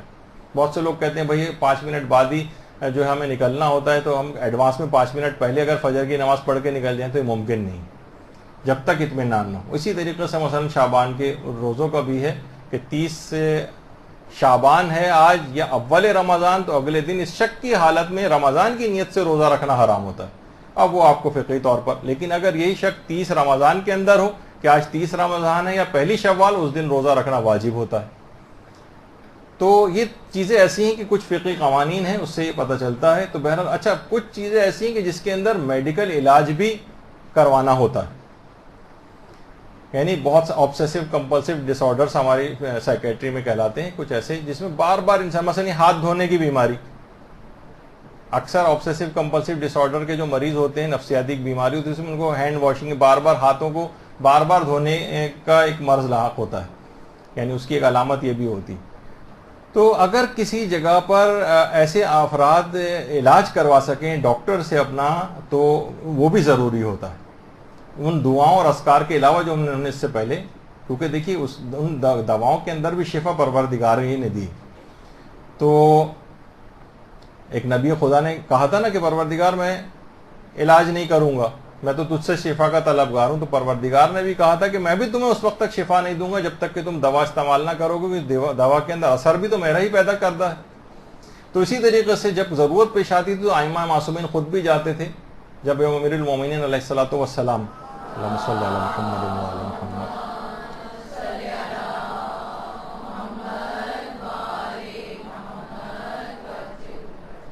جب وہ بستر شہادت پہ تھے تو باقاعدہ امام حسن و حسین اس زمانے کے جو سب سے مشہور جراح تھا اس کو علاج کے لیے لے کر آئے تھے. تو علاج تو کروانا ہوتا ہے. بعض اوقات لوگ کہتے ہیں اچھا ہمیں اس کا مطلب ہے کہ ہم پاگل وغیرہ ہو گئے کہ ہمیں کسی سائیکیٹرسٹ کے پاس لے جایا جا رہا ہے. کبھی کبھی میڈیکل علاج کی بھی اس میں ضرورت پیش آتی ہے. ان تمام دعاؤں اور اذکار کے ساتھ اگر, تو یہ شک اور وہم کا جو مرض ہے دماغ سے اس وقت نکلے گا کہ جب ان اذکار اور دعاؤں کے ساتھ باقاعدہ علاج بھی انسان کو کروانے کی ضرورت پیش آ سکتی ہے. ایسا نہیں ہے کہ وہ اس سے دواؤں کی طرف بالکل نہ جائے, کبھی اس کی ضرورت پیش آتی ہے کیونکہ اس کو نفسیاتی بیماری ہوتی ہے جس کی وجہ سے ایسا ہو رہا ہے. جب تک علاج نہیں کروائے گا تب تک وہ مرض ٹھیک نہیں ہوگا. تو اس کی طرف بھی میں نے اشارہ کر دیا, زیادہ اس پہ گفتگو کرنا مقصد نہیں ہے. اگرچہ اس میں بہت سارے پہلو اور قوانین ابھی بہت سے باقی تھے, لیکن چلیں اب اس کو اب ضرورت نہیں ہوگی کہ میں ایک اور کلاس تک اس کو لے کے جاؤں. انشاءاللہ اگلے دفعہ سے کسی نئے موضوع کا انتخاب کریں گے اور اس پر گفتگو ہوگی. وصلی اللہ علی محمد وآلہ الطیبین الطاہرین. برحمتك يا أرحم الراحمين وصلى الله على محمد وآله الطاهرين.